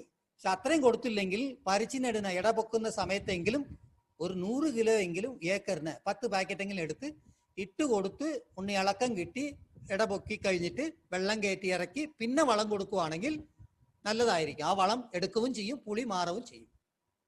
പിന്നെ ജൈവിക നിയന്ത്രണം എന്ന് പറഞ്ഞാൽ സൂഡോമോണസ് ഫ്ലൂറസൻസ് ആണ്. ഇപ്പൊ ഞാൻ പറഞ്ഞ കാര്യം തന്നെയാണ്. അത് 4 രീതിയിലാണ് നമ്മൾ ചെയ്യുന്നത്. വിത്ത് പരിചരണം, വേരുമുക്കലാണ്, മണ്ണിൽ കൂടെ ഉപയോഗമാണ്, ഇലയിൽ തളിക്കലാണ്. വിത്ത് പരിചരണം എന്ന് പറഞ്ഞാൽ ഇതാണ്. സൂഡോമോണസ് എന്ന് പറയുന്നത് ജൈവ കുമിൾനാശിനിയാണ്. അത് കയറി അതിന്റെ മെക്കാനിസം എന്ന് പറഞ്ഞാൽ പലർക്കും അറിയത്തില്ല. ആ സൂഡോമോണസ് കൊള്ളത്തില്ലെന്ന് പല കർഷകരും പറയുന്നുണ്ട്. വാങ്ങിച്ചു വെച്ച് വീടുകളിൽ എവിടെയെങ്കിലും കിടക്കും, മാസങ്ങളായിട്ട് ഉപയോഗിക്കാതെ കിടക്കും. അതിന്റെ ശരിക്കുമുള്ള യൂസ് എന്ന് പറഞ്ഞാൽ എന്താണെന്നറിയാമോ? അതിന്റെ 4 ഗുണങ്ങളുണ്ട്. അതിന് കോമ്പറ്റീഷൻ എന്ന് പറയും. അത് ഇട്ട് കൊടുക്കുവാണെങ്കിൽ ഇപ്പൊ മണ്ണിൽ കൂടെ ഇട്ട് കൊടുത്തു, അത് സൈഡ്രോഫോർ എന്ന് പറയുന്ന ഒരു ഇരുമ്പിന്റെ അംശങ്ങളെ വലിച്ചെടുത്ത് എല്ലാ വളങ്ങളും വലിച്ചെടുക്കാനുള്ള കഴിവുള്ളതാണ്. മണ്ണിലുള്ള വളങ്ങളെല്ലാം എടുത്ത് നൈട്രജനും ആക്സിൻ സബ്സ്റ്റൻസസ് എല്ലാം വലിച്ചെടുത്ത് ചെടികൾക്ക് ഇൻഡയറക്റ്റ് ആയിട്ട് ചെടിയെ വളർത്തും. ചെടി വളരാൻ സഹായിക്കുന്നതാണ് ഈ സൂഡോമോണസ്. അപ്പൊ എന്താ സംഭവിക്കുന്ന വെച്ചാൽ മണ്ണിൽ കിടക്കുന്ന മറ്റു അണുക്കളെല്ലാം വളം കിട്ടാതെ നശിച്ചു പോകും. മണ്ണിൽ ഉള്ള ജൈവ മറ്റു വളങ്ങളെല്ലാം എടുത്തു കൊടുക്കുന്നതാണ് ഈ സൂഡോമോണസ്. അടുത്ത് പാരസിറ്റിസം എന്ന് പറയും, രണ്ടാമത്. ഈ പാരസിറ്റിസം എന്ന് പറഞ്ഞാൽ ഇത് കയറി അണുക്കളെ നശിപ്പിക്കും. എങ്ങനെ നശിപ്പിക്കും? ഈ മണ്ണിൽ കിടക്കുന്ന അണുക്കളുടെ മുകളിൽ കയറി അതിന്റെ ശരീരത്തിൽ നിന്ന് നീരൂറ്റി കുടിച്ചിട്ടാണ് ഇത് വളരുന്നത്. അപ്പം അണുക്കളെല്ലാം മണ്ണിൽ ഏത് അണുക്കളാണ് ഉള്ളത്? ഞാൻ നേരത്തെ കുറെ അണുക്കൾ പറഞ്ഞായിരുന്നല്ലോ. അവിച്ചൽ രോഗത്തിന്റെ അണുക്കളൊക്കെ മണ്ണിലാണ് കിടക്കുന്നത്. ആ അണുക്കളെല്ലാം പാരസിറ്റിസം എന്ന് വെച്ചാൽ അതിലിരുന്നാണ് ഇതിന്റെ ആഹാരം എടുത്ത് വളരുന്നത്. ഇത് ജൈവത്തിലും മറ്റേ എന്താണ് വേസ്റ്റുകളിൽ നിന്ന് വളർന്നു വരുന്നതാണ് ഈ സൂഡോമോണസ് എന്ന് പറയുന്നത്. സാപ്രോഫൈറ്റിക് ഗ്രോത്ത് എന്നാണ് പറയുന്നത്. അടുത്ത് മൂന്നാമത്തെന്ന് വെച്ചാൽ ലൈസിസ് ആണ്. ഈ സാധനം കുറെ എൻസൈം പ്രൊഡ്യൂസ് ചെയ്യുന്നുണ്ട്. ലൈറ്റിക് എൻസൈം, അതായത് സെല്ലുകളെ, അതായത് ഇപ്പൊ ഒരു കുമിൾ രോഗം, കുമിളുകളുടെ സ്കിന്ന്, അതായത് അതിന്റെ സെൽ വാൾ എന്നാ പറയുന്നത്, അതിനെല്ലാം നശിപ്പിക്കാൻ പറ്റിയ കുറെ എൻസൈം ഇത് പ്രൊഡ്യൂസ് ചെയ്യുന്നുണ്ട്. ഈ സൂഡോമോണസ് കൈറ്റിനേസ്, ഗ്ലൂക്കനേസ്, പ്രോട്ടിയേസ്, അമിനേസ് ഇതെല്ലാം പ്രൊഡ്യൂസ് ചെയ്യുന്നുണ്ട്. നമ്മൾ കേട്ടിട്ടുണ്ടാവും കൈറ്റിൻ ബേസ്ഡ് സൂഡോമോണസ്. അതെന്തോ? അതിനകത്ത് കൈറ്റിനേസ് ചേർത്ത സൂഡോമോണസ് ആണ്. അപ്പൊ ആ കൈറ്റിനേസ് എൻസൈം ഉള്ളത് കൊണ്ട് അണുക്കളെ അതിന്റെ ശരീരത്തിന്റെ അതിന്റെ സ്കിന്നുകളെ ഇളക്കി മാറ്റാനുള്ള കഴിവുള്ള എൻസൈംസ് ഇതിനകത്ത് ഉണ്ട് ഈ സൂഡോമോണസിന്. പിന്നെ നാലാമത്തേതെന്ന് പറഞ്ഞാൽ ആന്റിബയോസിസ്. നമ്മളിപ്പോ ഒരു അസുഖം വന്നാൽ എന്താ ചെയ്യുന്നത്? അസുഖം വന്നാൽ നോക്കും, 2-3 ദിവസം, ചില ദിവസം മാറുന്നില്ലെങ്കിൽ മരുന്ന് വാങ്ങിച്ച് കഴിച്ച് നോക്കും. സാധാ മരുന്ന് വാങ്ങിക്കും, ഏതാ പാരസിറ്റമോളോ അല്ലെങ്കിൽ ഏതാ കോൾഡാക്റ്റോ എന്തെങ്കിലും വാങ്ങിച്ച് കഴിച്ചിട്ടും മാറിയില്ലെങ്കിൽ എന്ത് ചെയ്യും? ആന്റിബയോട്ടിക്സാണ് വാങ്ങിച്ച് കഴിക്കുന്നത്, അല്ലേ? ഡോക്ടറെ കണ്ടിട്ട്. ആന്റിബയോട്ടിക്സിന്റെ ഉദ്ദേശം എന്താണ്? ആന്റിബയോട്ടിക് കോമ്പൗണ്ട്സ് ഉള്ള ഒരു ടാബ്ലറ്റ് ആണ് നമ്മൾ കഴിക്കുന്നത്. അതേപോലെ ഇതിനകത്ത് ഒരു 4 ആന്റിബയോട്ടിക് ഉണ്ട്. ഈ സൂഡോമോണസിനകത്ത് 4 ആന്റിബയോട്ടിക് കോമ്പൗണ്ട്സ് പ്രൊഡ്യൂസ് ചെയ്യുന്നുണ്ട്. പെനസിൻ 1 കാർബോക്സിലിക് ആസിഡിനും 2,4 ഡയസിറ്റൈൽ എന്ന് പറഞ്ഞു, പയോലെറ്റ്യൂറാൻ, ബൈറോൾ നൈറ്റ്യൂറാൻ, ഇങ്ങനെ 4 ആന്റിബയോട്ടിക് കോമ്പൗണ്ട് ഇത് പ്രൊഡ്യൂസ് ചെയ്യുന്നുണ്ട്. അപ്പൊ ഇത് പ്ലാന്റിനകത്ത് കയറി കഴിഞ്ഞാൽ പ്ലാന്റിന് റെസിസ്റ്റൻസ് കിട്ടും. ഒരിക്കലും വേറെ അണുക്കൾ ഇതിനെ നശിപ്പിക്കാൻ അനുവദിക്കത്തില്ല. അതാണ് ഈ സൂഡോമോണസിന്റെ ഉദ്ദേശം. നിങ്ങൾ എന്തായാലും അതിനെപ്പറ്റി ഒന്ന് അറിഞ്ഞിരിക്കണം. സൂഡോമോണസ് എന്ന് പറയുന്നത് എന്താണെന്ന് നമ്മൾ അറിഞ്ഞിരിക്കണം. ഈ 4 രീതിയിൽ അതിന്റെ ഗുണങ്ങൾ ഉണ്ട്. അപ്പൊ അത് വിത്തിൽ പുരട്ടുമ്പോൾ ഞാൻ നേരത്തെ പറഞ്ഞ പോലെ എങ്ങനെയാ, ഞാൻ നേരത്തെ പറഞ്ഞ കാര്യങ്ങൾ തന്നെയാണ്. വെള്ളത്തിൽ 1 ഗ്രാം വിത്തിന് 1 കിലോഗ്രാം വിത്തിന് 10 ഗ്രാം എന്ന തോതിൽ കലർത്തി 12 തൊട്ട് 14 മണിക്കൂർ സമയം വിത്ത് മുക്കി വെച്ച ശേഷം വെള്ളം വാർത്ത് കളഞ്ഞ് മുളപ്പിക്കുക. അടുത്ത് വേർമുക്കൽ എന്ന് പറഞ്ഞാൽ 100 ലിറ്റർ വെള്ളത്തിന് 1 കിലോ പാക്കറ്റ്. ഈ സൂഡോമോണസ് 1 കിലോ 100 ലിറ്റർ വെള്ളം. ചിലപ്പോൾ ഈ സൂഡോമോണസ് പൗഡർ അല്ലാതെ ലിക്വിഡ് ആണെങ്കിൽ 100 മില്ലി ആയാലും മതി. ലിക്വിഡ് ആകുമ്പോൾ അതിൻ്റെ 10 ടൈംസ് കുറവ് മതി. മറ്റേത് 1 കിലോ എടുക്കുന്നുണ്ടെങ്കിൽ ഇത് 100 മില്ലി മതി. 100 മില്ലി എടുത്താൽ മതി ലിക്വിഡ്. അതപ്പോൾ അത് കലർത്തിയ ശേഷം പറിച്ച ഞാറുകൾ അതിൽ കുറഞ്ഞത് 1 മണിക്കൂറെങ്കിലും നമ്മൾ പറിച്ച് നടുന്ന മുമ്പായിട്ട് 1 മണിക്കൂർ ഈ ലൈനിൽ മുക്കി വെച്ച ശേഷമേ നടാവൂ. അതിന്റെ ഉദ്ദേശം എന്താണ്? വേരിനകത്ത് ഇതെല്ലാം വലിഞ്ഞ് കയറും സൂഡോമോണസ്. അപ്പൊ ചെടി മൊത്തം സൂഡോമോണസ് ആവും. അപ്പൊ വേറെ ഒരു അണുക്കൾ ആ ചെടിനകത്ത് കയറാൻ അനുവദിക്കത്തില്ല. ഇൻഡ്യൂസ് സിസ്റ്റമിക് റെസിസ്റ്റൻസ് ആണ്. ഈ സിസ്റ്റത്തിനകത്ത് പോയി കഴിഞ്ഞാൽ വേറെ ഒരു അണുക്കളെ നമ്മുടെ ആ നെൽച്ചെടിയിലുള്ള സിസ്റ്റത്തിനകത്ത് കയറാൻ അനുവദിക്കത്തില്ല. അതാണ് അതിന്റെ ഉദ്ദേശം. വേർമുക്കൽ. മണ്ണിലെ ഉപയോഗം. 1 കിലോ സൂഡോമോണസ് ഫ്ലൂറസെൻസിനെ 20 കിലോ ചാണകപ്പൊടി അല്ലെങ്കിൽ മണ്ണുമായി കലർത്തി വിതച്ച് എപ്പോഴാ 30 ദിവസം കഴിഞ്ഞിട്ട് വിതച്ചോ അല്ലെങ്കിൽ പറിച്ച് നട്ട് കഴിഞ്ഞിട്ട് നമ്മൾ നടുന്നുണ്ടെങ്കിൽ നട്ട് 30 ദിവസം കഴിഞ്ഞിട്ട്, അല്ല വിതച്ചായാലും 30 ദിവസം കഴിഞ്ഞിട്ട് മണ്ണോടുകൂടി മിക്സ് ചെയ്ത്, മണ്ണല്ല ചാണകപ്പൊടി കിട്ടാൻ ഏറ്റവും നല്ലതാണ്. ചാണകപ്പൊടിയാണെങ്കിൽ നമ്മൾ ഇടുന്ന സൂഡോമോണസ് മൾട്ടിപ്ലൈ ചെയ്തിട്ട് ഇടാം. വേണമെങ്കിൽ ഇപ്പം നമ്മൾ മറ്റന്നാളാണ് ഇടാൻ പോകുന്നതെങ്കിൽ ഇന്ന് 1 കിലോ സൂഡോമോണസ് 20 കിലോ ചാണകപ്പൊടിയുമായിട്ട് ചേർന്ന് മിക്സ് ചെയ്യുക. ശകലം വെള്ളം തെളിച്ച് തണലത്ത് വെക്കുക. ഇന്നും നാളെയും ഒന്ന് ഇളക്കി കൊടുക്കുക. മറ്റന്നാള് അതൊന്ന് പാടത്തി 1 ഏക്കറിന് വിതറി കൊടുക്കുക. അപ്പൊ അതാണെങ്കിൽ കുറച്ചും കൂടെ നല്ലതാ. നമ്മൾ എടുത്ത 1 കിലോ 2-3 കിലോയുടെ അണുക്കളായിട്ട് മാറും. ഒരെണ്ണം എന്ന് പറഞ്ഞ് 10 എണ്ണം 20 എണ്ണം ആയിട്ട് മൾട്ടിപ്ലൈ ചെയ്യും ഈ സൂഡോമോണസ്. 1 ദിവസം 2 ദിവസം ആകുമ്പോൾ ആ സാധനത്തിന് കണ്ടത്തിൽ ഇട്ട് കൊടുക്കുമ്പോൾ മണ്ണിലിരിക്കുന്ന രോഗാണുക്കളെല്ലാം നിയന്ത്രിക്കാൻ സാധിക്കും. ചാണകപ്പൊടി കിട്ടിയില്ലെങ്കിൽ മാത്രം നമുക്ക് എന്തോ സാധനമാണ് കിട്ടുന്നോ, ഏതെങ്കിലും പൊടി മണ്ണോ മണലോ എന്തോ കിട്ടുന്നോ അതും കൂടെ മിക്സി കലർത്തി ഇടാനുള്ള സൗകര്യത്തിന് നമ്മൾ ഇടുന്നത്. ഏറ്റവും നല്ലത് ചാണകപ്പൊടി ജൈവ വസ്തുക്കളുടെ കൂടെ ചേർക്കുന്നതാണ് നല്ലത്. ചാണകപ്പൊടിയോ വേപ്പമിണ്ണാക്കോ ഉണക്കിയ വേപ്പമിണ്ണാക്ക് പൊടിയോ എള്ളു പിണ്ണാക്ക് പൊടിയോ ഏതെങ്കിലും കൂടെ ജൈവത്തിൻ്റെ കൂടെ ചേർത്ത് നമുക്ക് സൂഡോമോണസ് ഉപയോഗിക്കാം. പിന്നെ അടുത്ത് ഇലയിൽ തളിക്കൽ 10 തൊട്ട് 20 ഗ്രാം. ഞാൻ നേരത്തെ പറഞ്ഞായിരുന്നു 10 ആണെങ്കിൽ ഒരു രോഗമില്ലാതെ ഒരു 45 ദിവസം കഴിഞ്ഞിട്ട് 10 ഗ്രാം മതി 1 ലിറ്റർ വെള്ളത്തിന്. അതേ സമയത്ത് നമ്മൾ ആ സമയത്ത് അടിക്കാൻ സാധിച്ചില്ല, ഒരു 50-55 ആകുമ്പോൾ ശകലം പുള്ളിക്കുത്ത് വരുമ്പോഴാണ് നമ്മൾ കാണുന്നത്. അപ്പോൾ ഒരു 20 ഗ്രാം സൂഡോമോണസ് 1 ലിറ്റർ വെള്ളത്തിൻ്റെ തോതിൽ കലക്കി വിതച്ച് ഒരു 55-60 ഒന്ന് തെളിച്ചു കൊടുക്കുന്നത് നല്ലതാണ്. ഇടയ്ക്ക് ഒരു 15 ദിവസം കഴിഞ്ഞ് പിന്നെ ഒരു തെളിച്ചു കൊടുത്താൽ വളരെ നല്ലതാണ്. പിന്നെ വരാൻ പോകുന്ന രോഗങ്ങളെ നമുക്ക് നിയന്ത്രിക്കാൻ സാധിക്കും. രാസനിയന്ത്രണം എന്ന് പറയുമ്പോൾ ഇതാണ്. പല കെമിക്കലുണ്ട്. ഇതല്ലാതെ ലേറ്റസ്റ്റ് ആയിട്ടുള്ള ഒരുപാട് കെമിക്കലുണ്ട്. നമുക്ക് കെമിക്കലെ പറ്റി കൂടുതൽ ഇമ്പോർട്ടൻസ് കൊടുക്കണ്ട. അത് വരുമ്പോൾ നമുക്ക് നോക്കിയാൽ മതി. ആവശ്യത്തിലാണെങ്കിൽ ഇത് ഇങ്ങനത്തെ വിഷങ്ങളൊക്കെ ഉപയോഗിക്കാം. കാർബൺ ഡൈഓക്സൈഡ്, കോണ്ടാഫ്, കുലവാട്ടമാണെങ്കിൽ കിറ്റാസിനാണ് ഉള്ളത്. അതായത് കുലവാട്ടം എന്ന് പറഞ്ഞാൽ ഒരു പ്രത്യേക ഒരു കുമിൾഡാണ് ഉണ്ടാക്കുന്നത്. അതിനെ പറ്റിയ കെമിക്കൽ തന്നെ അടിക്കണം. വേറെ ഈ സാധാരണ അടിക്കുന്ന ബാവിസ്റ്റിനെ കൊണ്ടുപോയി കുലവാട്ടത്തിന് അടിക്കാൻ പറ്റില്ല. കിറ്റാസിൻ വളരെ എഫക്റ്റീവാണ്. ഇപ്പോൾ ഒരുപാടുണ്ട്. നേറ്റീവോന്ന് പലത് ഇറങ്ങിയിട്ടുണ്ട്. പല പ്രൊട്ടീഗ, ഫ്യൂജി1 അതെല്ലാം കുലവാട്ടത്തിന് പറ്റിയതാണ്. അപ്പം നമുക്ക് ഈ കുമിൾനാശിനികൾ കാണാതെ പഠിച്ചിട്ട് കാര്യമില്ല. നമ്മൾ കുമിളുകൾ വരാതെ തന്നെ നമ്മൾ നോക്കുക. ജൈവ നിയന്ത്രണം തന്നെയാണ്. അതായത് രോഗനിയന്ത്രണം, സംയോജിത രോഗനിയന്ത്രണമായിരിക്കും കുറച്ചും കൂടെ നല്ലത്. വരാതെ തന്നെ നോക്കുക. പുള്ളിക്കൊത്തുനാണെങ്കിൽ മാംഗോ സോപ്പ്, ഞാൻ പറഞ്ഞില്ലേ, മാംഗോ സോപ്പ് സിനപ്പിനകത്ത് മാംഗനീസും സിങ്കും ഉണ്ട്. അത് കുറവ് വരുമ്പോഴാണ് ഈ പുള്ളിക്കുത്ത് ഉണ്ടാകുന്നത്. പിന്നെ സാഫ് എന്ന് പറയുന്നത് ഇപ്പോൾ ഒരു പുതിയതായിട്ട് അതിൽ മാംഗോ സോപ്പും ഉണ്ട്. ഏതാ ഉള്ളത്? കാർബൺ ഡൈഓക്സൈഡ്, ബാവിസ്റ്റിനോട് ചേർന്നതാണ്. അത് പല ചുവട്ടു രോഗത്തിന്, അതായത് ഇത് മാത്രമല്ല, പയറുവർഗ്ഗങ്ങളിൽ വേറെ ഇതായി പോകുന്നു, വാട്ടം വന്നു പോകുന്നു, അതിനെല്ലാം ഏറ്റവും നല്ലത് ഈ സാഫ് എന്ന് പറയുന്ന കുമിൾനാശിനിയാണ്. 300 ഗ്രാം 1 ഏക്കറിനാണ്. അതായത് 2 ഗ്രാം വരെ ആകാം. 1 ലിറ്റർ വെള്ളത്തിന് 2 ഗ്രാമിന്റെ തോതിൽ കലയ്ക്ക് ഒന്ന് ഒഴിച്ചു കൊടുത്താൽ അല്ലെങ്കിൽ സ്പ്രേ ചെയ്ത് കൊടുത്താൽ വളരെ നല്ലതാണ്. ലക്ഷ്മി രോഗത്തിന് ഞാൻ പറഞ്ഞായിരുന്നു, അത് പൂവിടുന്ന സമയത്താണ് വരുന്നത്. ആ സമയത്ത് മാംഗോ സോപ്പോ അല്ലെങ്കിൽ സീനപ്പോ ഒന്ന് സ്പ്രേ ചെയ്ത് കൊടുത്താൽ നല്ലതാണ്. ഒറ്റ ഒരു കാര്യമേ പറഞ്ഞിട്ട് ഞാൻ ഇത് കൺക്ലൂഡ് ചെയ്യുവാണ്. ഈ രോഗങ്ങൾ നിയന്ത്രിക്കണമെങ്കിൽ 4 രീതിയിൽ നമുക്ക് ചെയ്യാം. ആ 4 രീതിയും ഞാനിപ്പോൾ പറഞ്ഞിട്ടുണ്ട്. ഈ 4 പോയിന്റ്സ് ഇല്ലേ, exclusion, eradication, protection, immunisation. Exclusion എന്ന് പറഞ്ഞാൽ നമ്മുടെ സ്ഥലത്തിൽ രോഗാണുക്കൾ വരാതെ നമ്മൾ കർഷകർ നോക്കണം. അപ്പൊ എങ്ങനെ നോക്കും? ക്വാറന്റൈൻ ആണ്. അതായത് എങ്ങനെയാ ക്വാറന്റൈൻ, നമ്മൾ എന്തിനാ ക്വാറന്റൈൻ ഇരിക്കുന്നത്? രോഗാണുക്കൾ വരാതിരിക്കാൻ വേണ്ടിയല്ലേ നമ്മളിപ്പോൾ ക്വാറന്റൈനിൽ. കോവിഡിന് പോലും ക്വാറന്റൈൻ പറഞ്ഞാൽ ഒറ്റയ്ക്ക് മാറിയിരിക്കുകയല്ലേ. അതേപോലെ നമ്മളുടെ വിത്ത്, നമ്മൾ വാങ്ങിക്കുന്ന വിത്തായാലും ശരി, നമ്മുടെ വിത്തായാലും ശരി, ഒരിക്കലും അണുക്കളുമായിട്ട് അടുക്കാൻ സമ്മതിക്കരുത്. അതിന്റെ ഉദ്ദേശം എന്താണ്? പുറത്തുനിന്ന് വിത്ത് വാങ്ങിക്കരുത്. പുറത്തുനിന്ന് വാങ്ങിച്ചാൽ അതിന്റെ കൂടെ അണുക്കളും കൂടെ ചേർന്ന് വരാം. എക്സ്ക്ലൂഡ്, അതിന് അവോയ്ഡ് ചെയ്യുക. നമ്മുടെ സ്വന്തം വിത്ത് നമുക്കറിയാം കഴിഞ്ഞ സീസണിൽ അത് നല്ല നെല്ലായിരുന്നു, അതുകൊണ്ട് ഒരു രോഗം ഒരിക്കലും ആ വിത്തിൽ കൂടെ വരത്തില്ല. അതാണ് എക്സ്ക്ലൂഷൻ.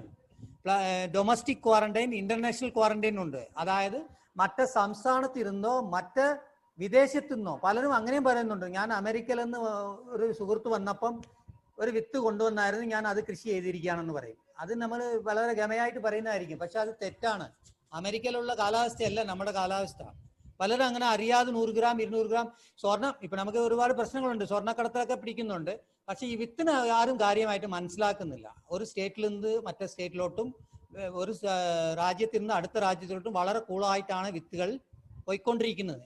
ഈ ഇടയ്ക്ക് എനിക്ക് തോന്നുന്നു കളക്ടറിന്റെ നിർദ്ദേശമാണോ, അല്ല സെക്രട്ടേറിയറ്റിൽ നിന്ന് ഒരു നിർദ്ദേശം വന്ന് ഓർക്കുന്നുണ്ടോ? നിങ്ങളുടെ പേരിലോ ഏതെങ്കിലും പേരിലോ അൺഒഫീഷ്യൽ ആയിട്ട് ഒരിക്കലും വിത്ത് എന്തെങ്കിലും പാർസൽ വന്നാൽ ഒരിക്കലും എന്ത് ചെയ്യരുത്, വാങ്ങിച്ച് പൊട്ടിച്ച് ഉപയോഗിച്ചു പോരുത്. നമ്മളെ നശിപ്പിക്കാനാണ് ആ വിത്ത് വരുന്നത്. ഇതാണ് ഞാൻ പറഞ്ഞത്. 62-ൽ നമ്മൾ ബാക്ടീരിയൽ രോഗം വന്നത് അത് ഒരു ഉദ്ദേശമാണ്. നമ്മൾ അറിയാതെ കൂടുതൽ വിളവ് കിട്ടണമെന്ന ആഗ്രഹത്തിൽ അത് വാങ്ങിച്ച് ചെയ്തതാ. പക്ഷെ ആ അബദ്ധം ചെയ്തത് ഇപ്പോഴും അത് മാറിയിട്ടില്ല. അതുകൊണ്ട് എക്സ്ക്ലൂഷൻ എന്ന് പറയുന്നത് അവോയ്ഡ് ദ സിറ്റുവേഷൻ. നമ്മൾ അവോയ്ഡ് ചെയ്യുക. വിത്താണ് അതിൽ പ്രധാനപ്പെട്ടത്. നല്ല വിത്ത് ഉപയോഗിക്കുക. എറാഡിക്കേഷൻ എന്ന് പറഞ്ഞാൽ ഞാൻ പറഞ്ഞു, വരമ്പിൽ നടന്നു പോകും, ചുമ്മാ നടന്നു പോയാൽ പോരാ, ഇടയ്ക്കിടയ്ക്ക് ഇറങ്ങി നോക്കി രോഗം ബാധിച്ച് വളരെ കാര്യമായിട്ട് ബാധിച്ച ചെടി നശിപ്പിക്കുക. എറാഡിക്കേറ്റ് എന്ന് പറഞ്ഞാൽ നമ്മുടെ ആ പാത്തജന്റെ അണുക്കളെ നശിപ്പിക്കുന്നതാണ് ഏറ്റവും പ്രധാനപ്പെട്ടത്. അങ്ങനെ നശിപ്പിച്ചു കഴിഞ്ഞാൽ അത് ഒരിക്കലും വ്യാപിക്കത്തില്ല. മൂന്നാമത് പ്രൊട്ടക്ഷൻ ആണ്. ഇപ്പൊ കർഷകർ നിങ്ങൾ ചെയ്യുന്നതാണ് പ്രൊട്ടക്ഷൻ. എന്തുവാ? പല കർഷകരും എന്തു ചെയ്യും? ഇവ നെല്ലിനെ സംബന്ധിച്ച് ഒരു 60 അടുത്താകുമ്പോൾ 60-65 ആകുമ്പോൾ കൊതുമ്പാകുന്ന സമയത്ത് ഒരു കീടനാശിനി ഒരു കുമിൾനാശിനി അങ്ങോട്ട് അടിച്ചേക്കുക. കണ്ടാലും കണ്ടില്ലെങ്കിലും പ്രൊട്ടക്ട് ചെയ്യുക.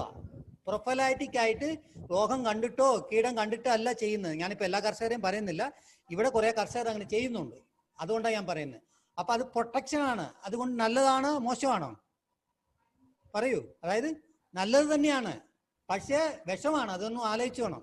നമ്മൾ എൻവയോൺമെന്റിനെ പൊല്യൂട്ട് ചെയ്യുവാണ്. രോഗങ്ങളോ കീടങ്ങളോ വരാതെ സമയത്ത് കൊണ്ടുപോയി ഒരു കീടനാശിനിയും കുമിൾനാശിനിയും അടിച്ചാൽ എന്താ സംഭവിക്കും നമുക്കറിയാലോ. ഏതാ എൻഡോസൾഫാന്റെ കാര്യം അറിയാലോ. എൻഡോസൾഫാൻ പോലും സംഭവിക്കും. ഇപ്പൊ കുട്ടനാട്ടിലും അതേപോലെ ചെയ്യുന്നു, പാലക്കാട്ടിലും അതേപോലെ ചെയ്യുന്നുണ്ടെന്നാണ് എൻ്റെ ഒരു ഊഹം. ഞാൻ കൂടുതൽ കണ്ടില്ല. കെമിക്കൽസ് ഒരുപാട് വിൽക്കുന്നുണ്ട്, കീടനാശിനി ആവശ്യത്തിൽ കൂടുതൽ ഉപയോഗിക്കുന്നുണ്ട്. ഈ കീടനാശിനികളെല്ലാം എങ്ങോട്ടാ പോകുന്നത്? ചെടി വലിച്ചെടുക്കുന്നില്ല. ചെടി ഒരു ആവശ്യത്തിനുള്ളതേ വലിക്കത്തുള്ളൂ. വളമായാലും ശരി കീടനാശിനി ആയാലും ആവശ്യത്തിന് എടുക്കുള്ളൂ. നമ്മൾ അടിക്കുന്നത് പകുതി കൂടുതൽ താഴെ മണ്ണിലോട്ടും വെള്ളത്തിലോട്ടാ പോകുന്നത്. അത് അവസാനം നമുക്ക് തന്നെയാണ് തിരിച്ച് കിട്ടുന്നത്. അങ്ങനെയാണ് സംഭവിച്ചതാണ് ഒരു എൻഡോസൾഫാന്റെ ഒരു പ്രശ്നം നമുക്ക് വന്നത്. അതേപോലെ വീണ്ടും ഒന്ന് വരാതെ നോക്കണമെങ്കിൽ ഈ പ്രൊട്ടക്ഷന്റെ രീതി ചുമ്മാ കയറി നമ്മൾ ഒരു കീടനാശിനിയോ കുമിൾനാശിനിയോ ഒരിക്കലും ചെയ്യരുത്. ഒരു നിർദ്ദേശം, അതായത് നമുക്ക് മാക്സിമം പറ്റി എക്സ്ക്ലൂഷൻ എറാഡിക്കേഷൻ ഇതെല്ലാം ചെയ്തിട്ട് ജൈവ രീതിയിൽ മാർഗങ്ങളെല്ലാം സ്വീകരിച്ചിട്ട് നടന്നില്ലെങ്കിൽ മാത്രമേ തോക്കെടുക്കാവൂ. ആദ്യമേ തോക്കെടുത്ത് വെടിവെക്കരുത്. അതാണ് എൻ്റെ ഒരു ഹംബിൾ റിക്വസ്റ്റ് ആണ്. അടുത്തത് നാലാമത്തേന്ന് പറഞ്ഞാൽ ഇമ്മ്യൂണൈസേഷൻ ആണ്. ഇമ്മ്യൂണൈസേഷൻ എന്ന് പറഞ്ഞാൽ എന്താണ്? ഹൈബ്രിഡൈസേഷൻ, അതായത് റെസിസ്റ്റന്റ് വെറൈറ്റി. ഞാൻ പറഞ്ഞില്ല, പലതിനും റെസിസ്റ്റന്റ് വെറൈറ്റിന്റെ പേര് പറഞ്ഞു. നമ്മൾ നോക്കുക, സ്ഥിരം കൃഷി ചെയ്തുകൊണ്ടിരിക്കുന്നവർക്ക് സ്ഥിരം നമ്മൾ ഉമയാണ് ചെയ്തുകൊണ്ടിരിക്കുന്നത്, ജ്യോതിയാണ് ചെയ്തുകൊണ്ടിരിക്കുന്നത്, കാഞ്ചനയാണ് ചെയ്തുകൊണ്ടിരിക്കുന്നെങ്കിൽ അവിടെ പ്രശ്നം ഉണ്ടെങ്കിൽ അടുത്ത സീസൺ അത് ചെയ്യരുത്, വേറെ വെറൈറ്റി ചെയ്യുക. ഒന്ന് വെറൈറ്റി മാറ്റുമ്പോൾ ഈ സിറ്റുവേഷൻ എല്ലാം മാറും. ഈ രോഗങ്ങളും കീടങ്ങളുടെ അണുക്കൾക്കും സൈക്കോളജി ഉള്ളതാണ്. മുന്നേ നിങ്ങൾ നോക്കിക്കേ, വേറെ വെറൈറ്റി കൃഷി ചെയ്യുമ്പോൾ അത് ഉടനെ വരത്തില്ല. ഈ അണുക്കളൊന്നും കയറി ഉടനെ പിടിക്കത്തില്ല, ബാക്ടീരിയൽ രോഗം വരത്തില്ല. അതിനെ പറ്റിയ വെറൈറ്റികൾ സ്ഥിരമായിട്ട് ചെയ്യുന്ന മോണോക്രോപ്പിംഗ് ഒരേ വെറൈറ്റി സ്ഥിരം ചെയ്തുകൊണ്ടിരുന്നാൽ പ്രശ്നങ്ങൾ കൂടിക്കൊണ്ടേയിരിക്കും.